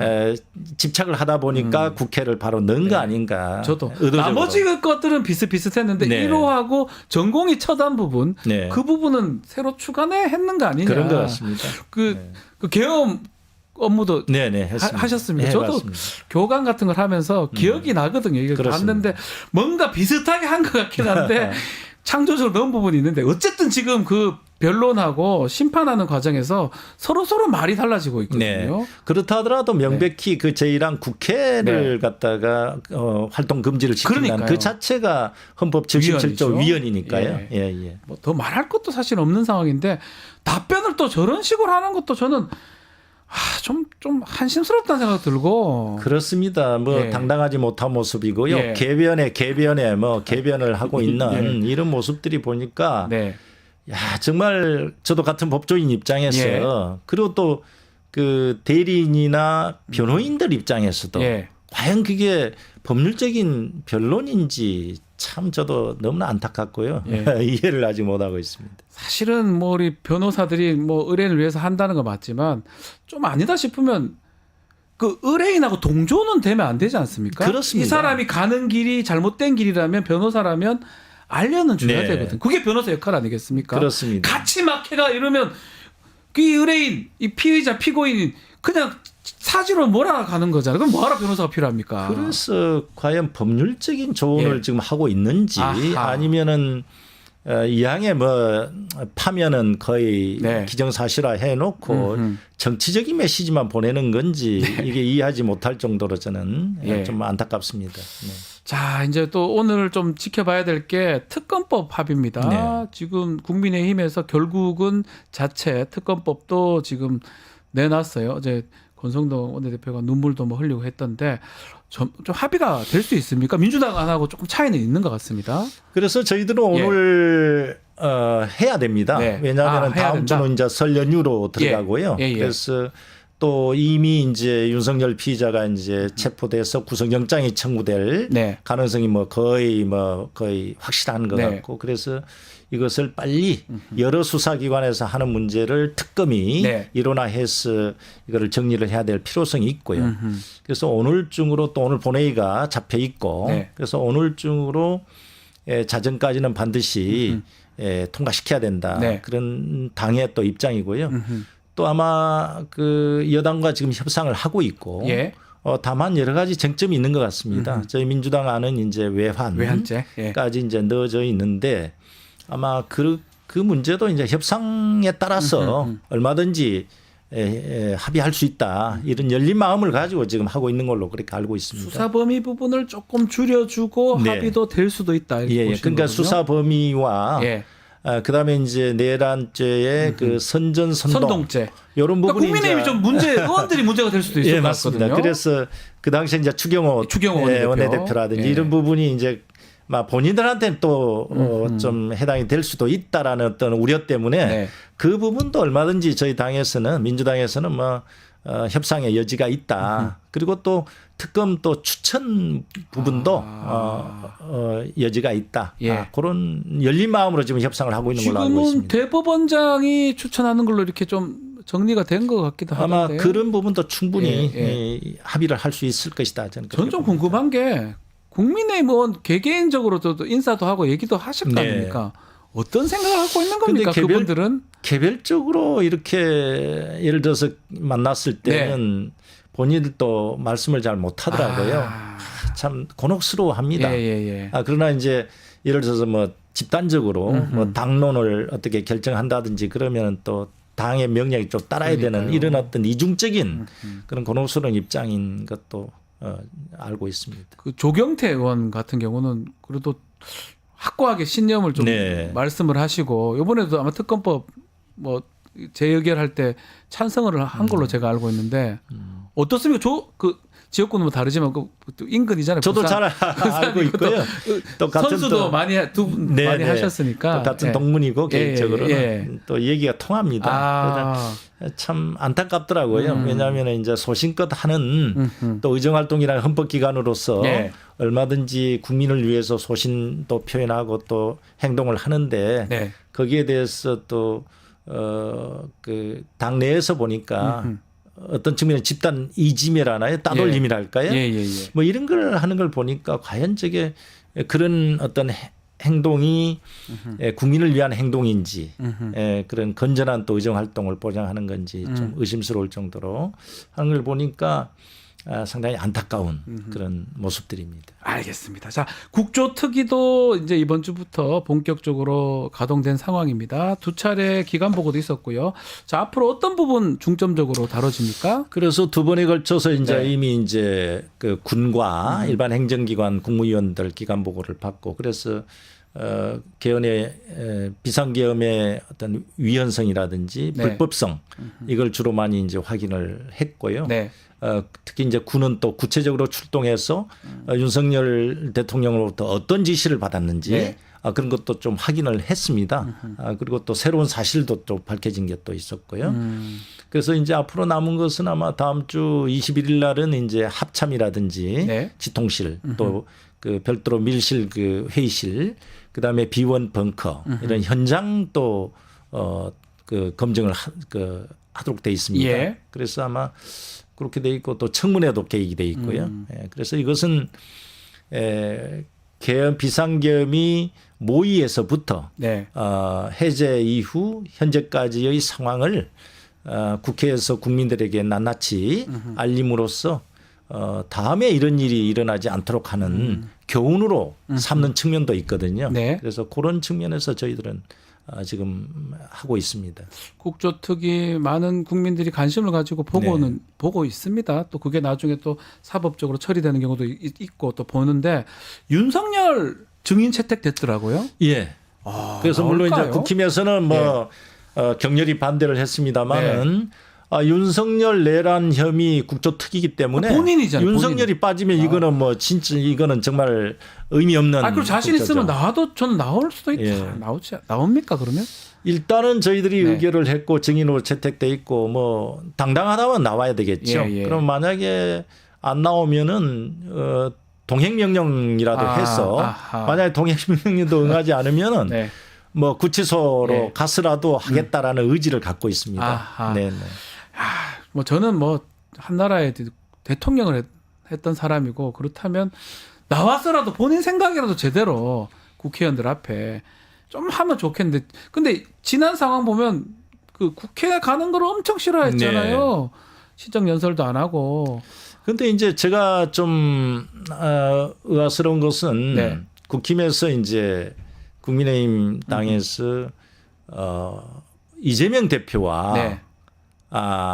또 김민석 의원과 그분들을 증인 채택을 왜 합니까? 증인을 요청을 했었거든요. 왜 그래서 그러죠? 저희들은 단호히 거부했죠. 그 이거는 사람들이 내란했습니까? 피해자 아닙니까? 이해가 안 돼요. 예. 국민의힘 의원들은 무슨 생각을 그걸 이렇게 내란을 어떻게 알고 계엄하는 걸 알았습니까? 이 질문하려고 하는 겁니까? 그러니까 이제 뭐 참. 확인된 사실에 대해서도 자꾸 이제 뭐 예. 가짜 뉴스 아니냐 이런 것만 얘기를 하더라고요. 네. 그래서 참 안타깝습니다. 알겠습니다. 자, 시간이 다 돼서 오늘 말씀은 아마 여기까지 들어야 될 것 같은데 또 내란 국조특위 지금 특위에 계시니까요. 네. 또 중요한 일 있으면 다음에 다시 또 한번 모시고 이야기 좀 들어보겠습니다. 오늘 말씀 감사합니다. 네, 감사합니다. 민홍철 더불어민주당 의원과 함께 했습니다.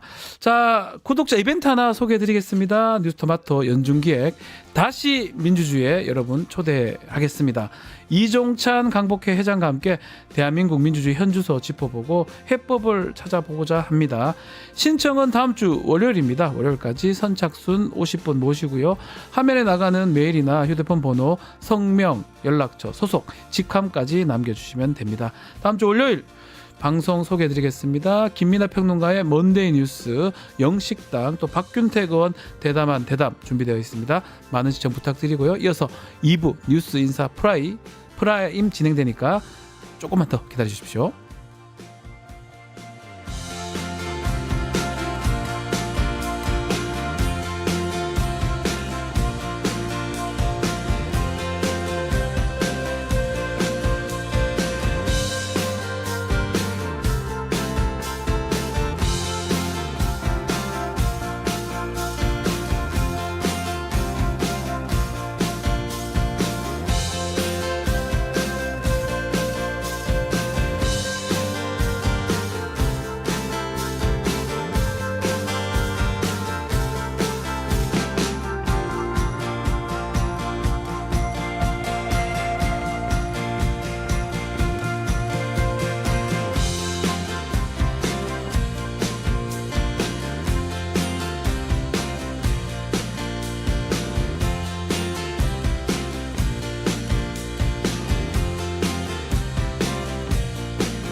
한 발 더 들어가는 고품격 시사대담 뉴스 인사 프라임 시작해 보겠습니다. 매주 금요일 세계와 K입니다. 이 시간은 세계 속의 한국, 또 우리가 알아야 할 세계 소식 다뤄봅니다.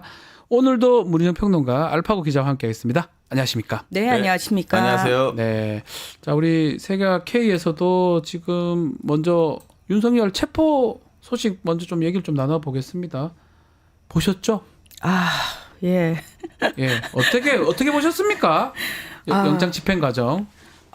사실은 그 네. 집행 첫 번째 집행에 실패하고 나서 네. 그 중간에 우리 국민들이 굉장히 가슴앓이를 많이 했잖아요. 그리고 그 과정에서 공수처라든지 경찰을 향한 질타도 많았고 네.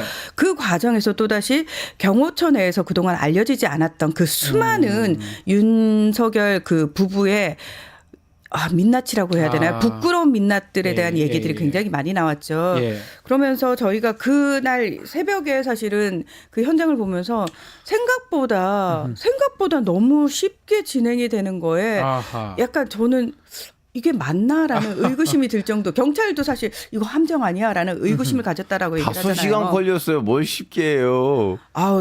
전혀 충돌 없이 들어갔잖아요. 충돌이 왜냐하면 없었으니까. 예. 전 세계에서도 가장 걱정했던 부분이 혹시라도 네. 유혈 그러니까요. 충돌이 벌어질까봐 그걸 걱정했잖아요.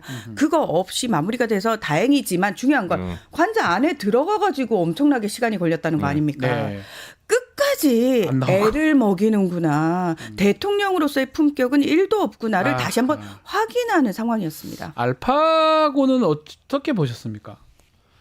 여러 가지 생각이 들죠. 네. 왜냐하면 이제 저는 박근혜 대통령이 탄핵이 됐을 때 저 그때는 외신 기자였어요. 정식적으로 한국 그때는 외국 네. 언론사의 한국 특파원이었는데 그러다 보니까 저는 이제 양측 사람들이랑 만나고 인터뷰도 하고 그러다 보니까 양측의 목소리도 많이 기울었었는데 네. 이제 그때 보수 쪽에 있는 분들은 이제 박근혜 대통령이 이상한 언니를 만나가지고 잘못한 거 맞는데 예. 그래도 좀 약간 뭐 대통령 수준이니까 대우에 지켜야 되는 거 아니냐라는 말들이 있었거든요. 네.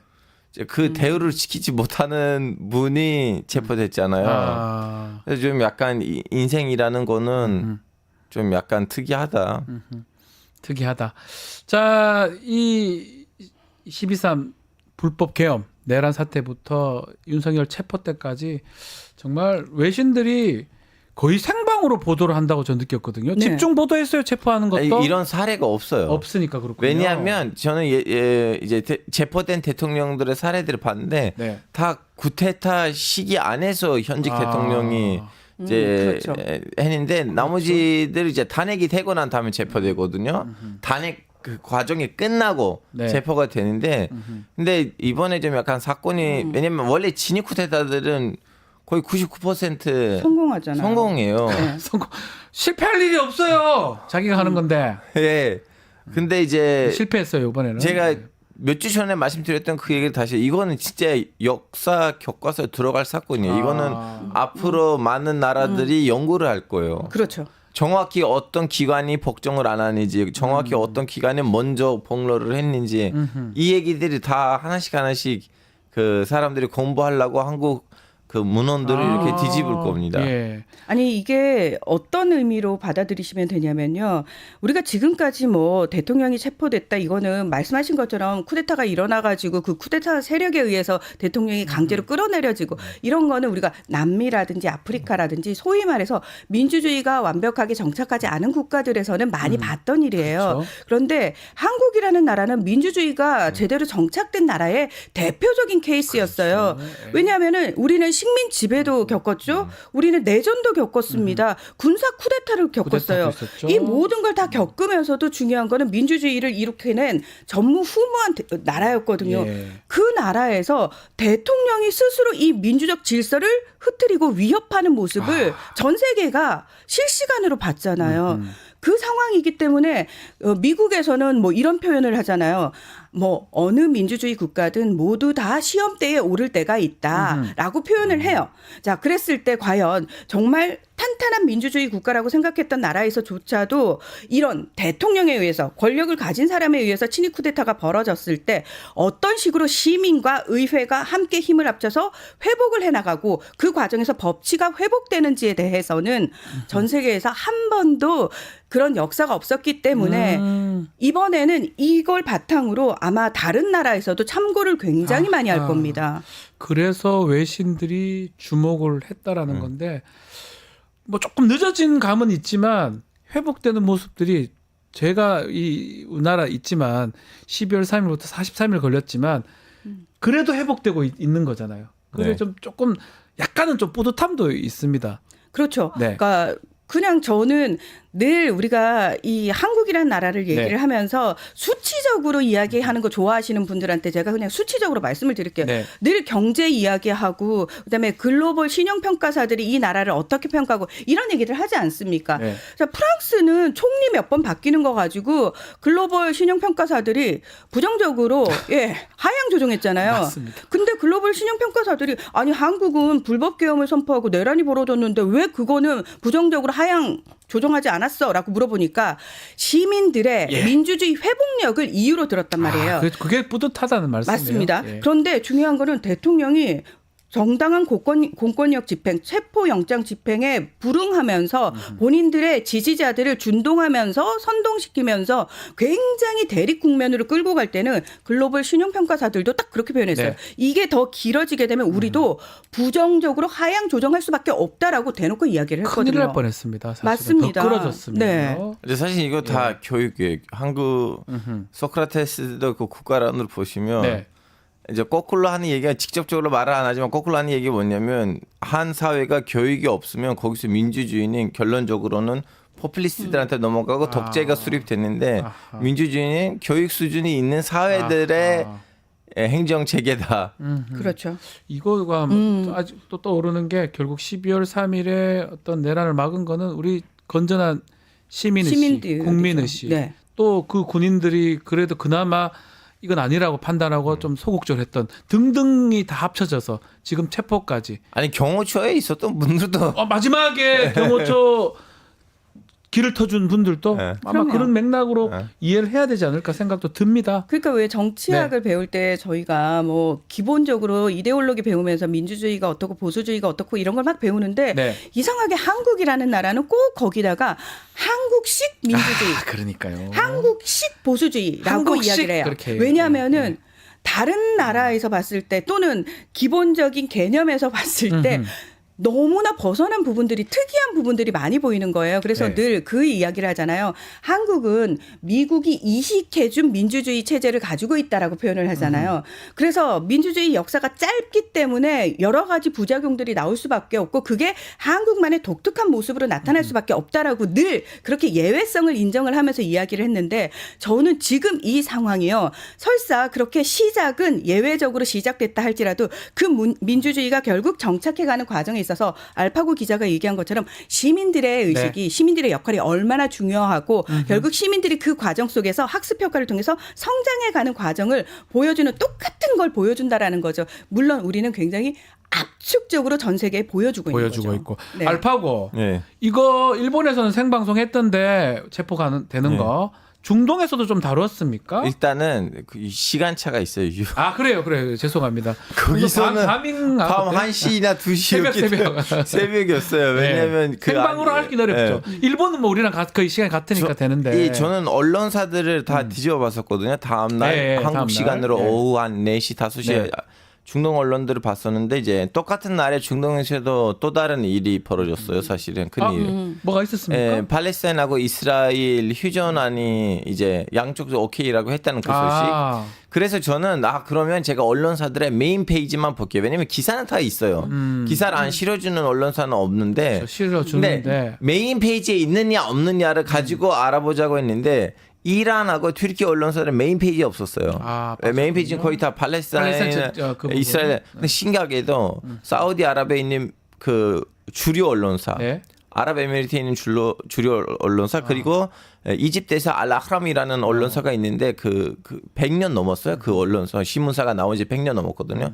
거기에 메인 페이지에 나왔는데 그러면 이 전체적으로 메인 페이지에 나오든 말든 간에 기사들에서 제일 많이 겹치는 부분은 어디냐. 왜냐하면 여러 가지 하이라이트가 있잖아요. 경호처 허락이라든가 아니면 5시간이 걸린다든가 등등등. 네네네. 제일 많이 겹치는 부분이 그거였어요. 사다리 차를 올리고 사다리도 넘어갔다는 거는 왠지 중동 사람들한테는 그게 재밌어요? 저도 모르겠어요. 그 부분이 너무 우리 경찰이 차벽을 사다리를 해서 올라갔고 나중에 차가 움직여요. 알고 보니까 경호처 직원들이 열쇠까지 꼽아놓고 갔다는 거잖아요. 저 장면이 중동에서 놀랍게 봤다는 거예요? 글로는 제일 많이 겹치는 부분이었어요. 요거네요. 요거 중동 언론에서 요 부분을 주목을 했다. 아마도 네. 이 나라별로 약간 다를 것 같은데 이란하고 튀르키예 같은 경우에는 반정부 시위가 혹시라도 한국의 영향을 받아서 일어나면 안 되잖아요. 그렇군요. 왜냐하면 권위주의적인 정권들이니까. 그래서 그런 부분을 살짝 비껴간 것 같고요. 네. 사우디라든지 아랍에미리트 같은 경우에는 전제 왕국이잖아요. 그러니까 왕조 국가들이잖아요. 거기는 사실 국민들 입장에서 그 국가의 정부의 별 불만이 없어요. 왜? 국가에서 그 엄청난 석유 팔아가지고 돈으로 뭐 용돈까지 받아서 사는 상황에서 네. 별로 나라에 불만이 없는 사람들한테 야 이것 봐 민주주의 국가에서 대통령이라는 한 사람이 미친 사람이 뽑히니까 나라가 이 난리가 나네 이러면서 아마도 그런 불안정성 민주주의 국가의 불안정성을 조금 더 조명하는 쪽으로 기사를 냈겠죠. 자, 백악관 입장도 나왔습니다. 평론가님 어떻게 백악관이 입장을 냈습니까? 자 백악관은요. 네. 미국 정부는 지금까지 일관됩니다. 한 번도 입장이 바뀌어 본 적이 없어요. 윤석열의 불법 계엄은 잘못된 것이다. 그래서 한국이 헌법적 절차에 따라서 잘 처리하고 있는 걸 미국 정부는 지지한다. 그리고 무엇보다 한국 국민을 지지하고 아하. 한미 동맹은 철통 같다. 대통령 한 사람에 의해서 동맹이 영향을 받지 않는다. 이 이야기를 이번에도 똑같이 하고 있습니다. 아하. 네. 자, 근데 이게 이 부분 좀 놀라워요. 국민의힘하고 보수 좀 유튜브 이런 데서는 어떤 얘기를 하냐면 윤석열 체포 강행이 불법이고 불법적인 경고 메시지를 미국에서 보냈다. 네. 요건 하지 마라. 이런 주장이 이게 저는 들어보지 못한 것 같은데 무슨 내용입니까? 그거는 트럼프 이제 내용인가요? 국내적으로 한 말을 네. 그런 식으로 유포를 하면 이미 지금 이제 사람들이 이를 갈고 있잖아요. 일단 이 탄핵하고 윤석열 대통령 문제 끝나면 이 분위기를 이렇게 부추기는 이제 유튜버들까지 손봐야 된다는 걸 그분들도 이제 알고 있기 때문에 예를 들면 한국에서 누군가의 말을 그렇게 뺏겨서 쓴다면 바로 이제 재판이 들어오잖아요. 네. 근데 트럼프가 그렇게 말했다고 하면 트럼프는 재판을 할 리가 없고 그리고 밑에 있는 지지자들이 거기 가서 하긴 할 리가 없고 제일 가성비 있는 거는 외국 이제 수장의 말을 바꾸는 거.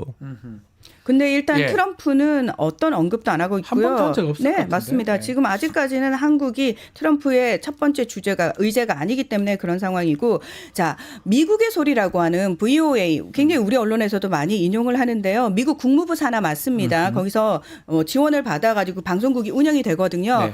자 그런데 중요한 거는 뭐 편집권이 독립돼 있다라고 얘기를 해도 거기 나와서 얘기하는 사람들이 결국은 미국 국무부의 대체적인 의견이 아니겠느냐 이런 그 뉘앙스를 가지고 국민의힘이 어떤 부분을 따왔냐면은 영김 의원 같은 경우에는 공화당의 하원 의원입니다. 아하, 예. 자, 이 사람이 의회 전문 매체인 더 힐에 기고문을 냈는데 굉장히 지금 국민의힘과 똑같은 입장에 똑같은 태도를 취하는 내용의 기고문을 냈어요. 네. 자, 그런 기고문이라는 건 누구라도 낼 수 있어요. 우리의 이재명 대표가 거기다 기고문을 낼 수도 있는 겁니다. 예, 예. 자, 그러면은 이때 나와 VOA가 이런 두 명의 사람들, 그러니까 예전에 백악관에서 고위직을 했던 그리고 싱크탱크에서 지금 석좌 교수를 하고 있는 두 사람을 불러내가지고 이번 한국 사태에 대해서 어떻게 얘기하느냐 대담을 진행하는 과정에서 무슨 얘기를 했냐면은 체포 자체가 불법적이고 잘못됐다가 아니고 이 과정에서 자칫 잘못해서 유혈 상황이 벌어지는 걸 우려하는 목소리를 냈을 뿐입니다. 네네네. 그리고 그 싱크탱크의 석좌 교수는 한국일보가 따로 인터뷰를 했어요. 아니 지금 당신이 한 얘기가 이쪽 보수 측에 의해서 이런 식으로 활용이 되고 있다. 예. 그러니까 이 석좌 교수가 무슨 얘기냐 난 그런 식으로 이야기를 한 적이 없다. 나는 그 체포 자체가 잘못됐다고 얘기한 것이 아니라 혹시라도 유혈 사태가 벌어질 것에 대한 우려를 표명했을 뿐이고 네. 이런 식으로 누군가의 한 사람의 이야기를 끌어다가 자신에게 유리한 쪽으로 이야기하는 것 그리고 하원 의원 한 명의 이야기 또는 이런 여러 사람의 이야기를 끌어다가 마치 미국 정부의 입장인 것처럼 오도하는 건 굉장히 문제가 있다라고 얘기를 합니다. 그러면서 이 사람도 그 얘기를 해요.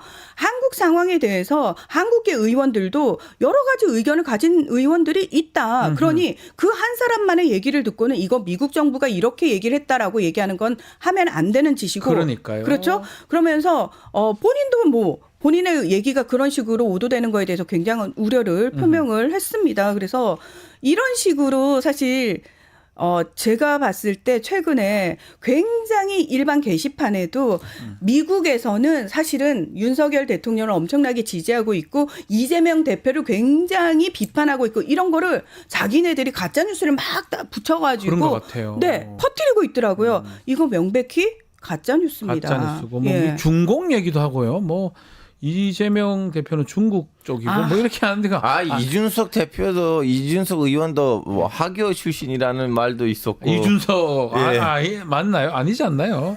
이 좀 말도 안 되는 얘기들을 자꾸 하고 있네요, 사실은. 아니 그러니까 미국 백악관에서 네. 국무부 대변인이 또는 백악관에서 대변인 명의로 국가 안보 보좌관이 공식적으로 얘기를 하는 게 미국 정부의 입장이죠. 그렇죠. 그게 입장이죠. 그게 입장이죠. 예. 뭐 그게 이제 지금 아니 근데 그분들 입장에서는 바이든 정부도 불법 선거를 통해서 당선됐기 때문에 그렇습니까? 미국의 이제 합법 정부가 아니죠. 그렇게 믿는다는 거죠. Stop the steal 뭐 이렇게 올렸던데. 자, 미국 트럼프 얘기 좀 해보죠. 이제 취임 이제 다 됐습니다. 네. 다음 주죠. 20일이죠. 20일 얼마 안 남았는데 알파고는 혹시 초청 받았습니까?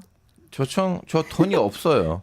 돈 내야 되죠. 가려면 여기. 네. 당연하죠. 돈 큰 내야죠. 돈 내야 되죠? 네, 큰 돈 내야 됩니다. 보니까 우파 쪽 좀 보수적인 지도자들이 많이 가는 것 같아요. 근데 예. 보수적인 지도자들이라고 우리는 박아놓으면 안 되고 포퓰리스트 지도자라고 해야 돼. 왜냐하면 지도자, 예. 진짜 그 지도자들 중에서 제대로 된 보수가 누구냐고 물어보시면 네. 아마 밀레이 대통령. 밀레이. 예. 그분이 진짜 보수적인 분들. 근데 그 멜로니라든가 네.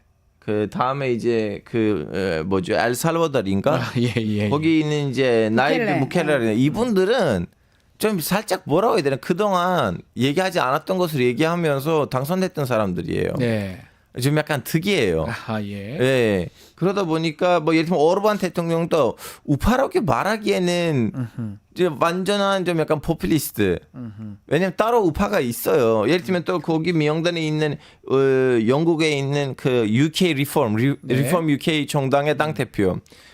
사실은 보수 정당이 있어요. 예. 보수당 영국에. 그러니까 우파 포퓰리스트들이 많이. 예. 뭐 어쩌면 좀 이렇게 트럼프랑 결이 비슷한 것 같기도 하고요. 그러니까 예. 뭐 영국의 트럼프, 네. 브라질의 지레 트럼프, 트럼프. 예. 뭐 엘살바도르의 트럼프, 우리나라의 뭐, 트럼프도 또 홍준표 시장이 초청 받았나 이렇게 제가 알기로는 자, 들었는데. 이런 예. 식으로 이제 또는 이제 본인들 입으로 스스로 나는 트럼프를 엄청 존경해라고 네. 이야기하는 그런 사람들이 초청을 받았고요.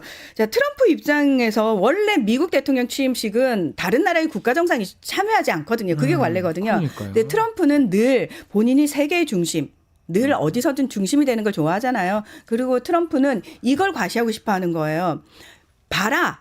강한 미국의 모습은 내 취임식에 전 세계에서 이런 정상들이 몰려오는 거다라고 얘기를 하는데 자, 우리가 착각하면 안 되는 게 뭐냐면 뭐 홍준표 시장도 초청을 받았다는데요. 조태열 외교부 장관은 초청을 못 받았다는데요. 그 얘기 있더라고요. 자, 이거는 별로 중요한 문제가 아닙니다. 대놓고 트럼프가 누구누구를 지명을 해서 그 사람들이 오는 거 있잖아요. 또는 트럼프하고 이미 단독으로 만났거나 이런 사람들은 사실 트럼프가 직접적으로 그 사람을 아는 거고요. 지금 홍준표 시장을 그러면 트럼프가 알아서 초청을 한 걸까요? 모릅니까? 당연하죠. 어떻게 알아요? 홍준표인데요. 모릅니까? 모릅니다. 예. 자, 그러면 누가 초청을 한 거예요? 누가 했어요? 트럼프 취임식을 준비하는 인수팀에서 그러면 인수팀에서는 홍준표 시장을 알아서 한 걸까요? 제가 봤을 때는 우리가 앞서서 돈 없어요라고 얘기했잖아요. 일단 돈을 많이 내면 트럼프한테 직접 가겠죠. 내가 돈을 많이 냈어. 그럼 트럼프를 직접 볼 수 있지만 미국은 로비가 합법이잖아요. 네. 그러면 로비 회사를 통해 가지고 우리나라의 기업들도 로비 회사 통해 가지고 트럼프 쪽에 기부를 했단 말이죠. 그런 식으로 누군가가 또 로비를 해줘 가지고 이렇게 연결이 됐을 가능성을 저는 네. 조심스럽게 점쳐보는 거고요. 네. 그러니까 트럼프가 직접 콕 찍어가지고 이 사람을 불렀어. 그러니 이 사람이 그 트럼프급이야. 트럼프가 아는 급이야. 라고 그렇게 해석하면 안 된다는 거죠? 당연하죠. 본인은 그렇게 이용하고 싶겠죠. 어허. 그러나 그건 아니다. 어허. 예, 그건 아니다. 그러니까 이해가 좀 되네요. 그냥 돈 많이 내면 갈 수 있다. 아우, 돈 그럼요. 많이 내거나 아니면 예. 이제 미국 저 왜냐하면 그런 친구가 있었어요. 그 트럼프의 대선 캠프에 있었던 미국 시민권이 없는 한국인 친구 있었어요. 아하, 예. 그 트럼프 대선 때는 열심히 미국에서 그 대선 캠프에서 일했거든요.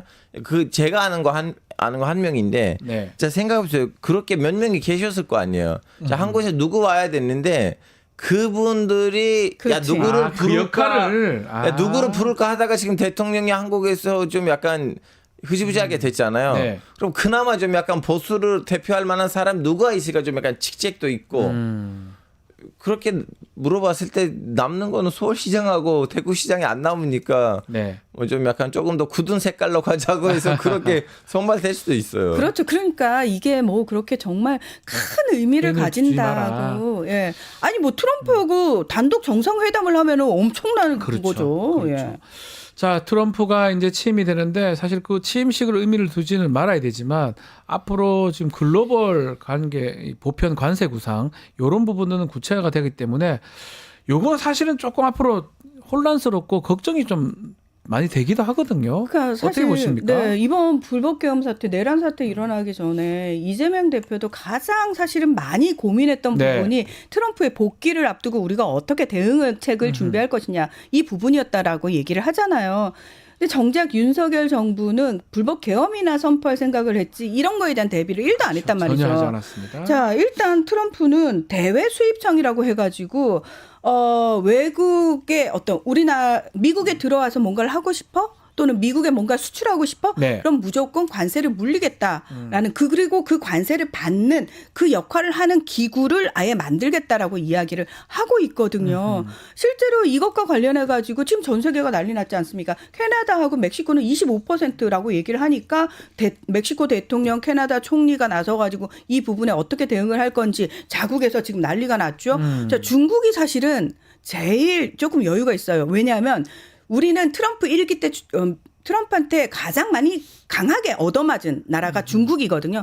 그러니까 중국은 딱 그렇게 이야기를 합니다. 우리는 트럼프에 대해서 이제 대비가 되어 있어. 네. 라고 이야기를 하고 있는 거거든요. 그리고 중국 입장에서는 너무나 좋은 중간 매개체를 딱 끼고 있어요. 중재자. 머스크라는. 일론 머스크. 예, 일론 머스크. 네.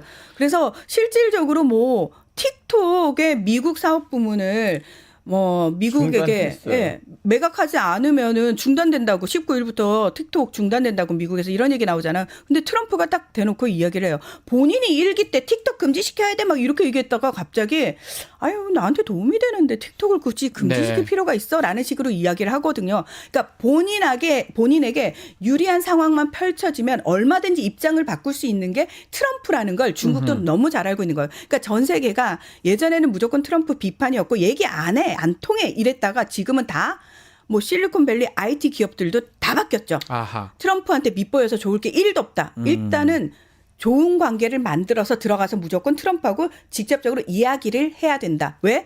모든 거는 트럼프가 직접 결정합니다. 그렇죠.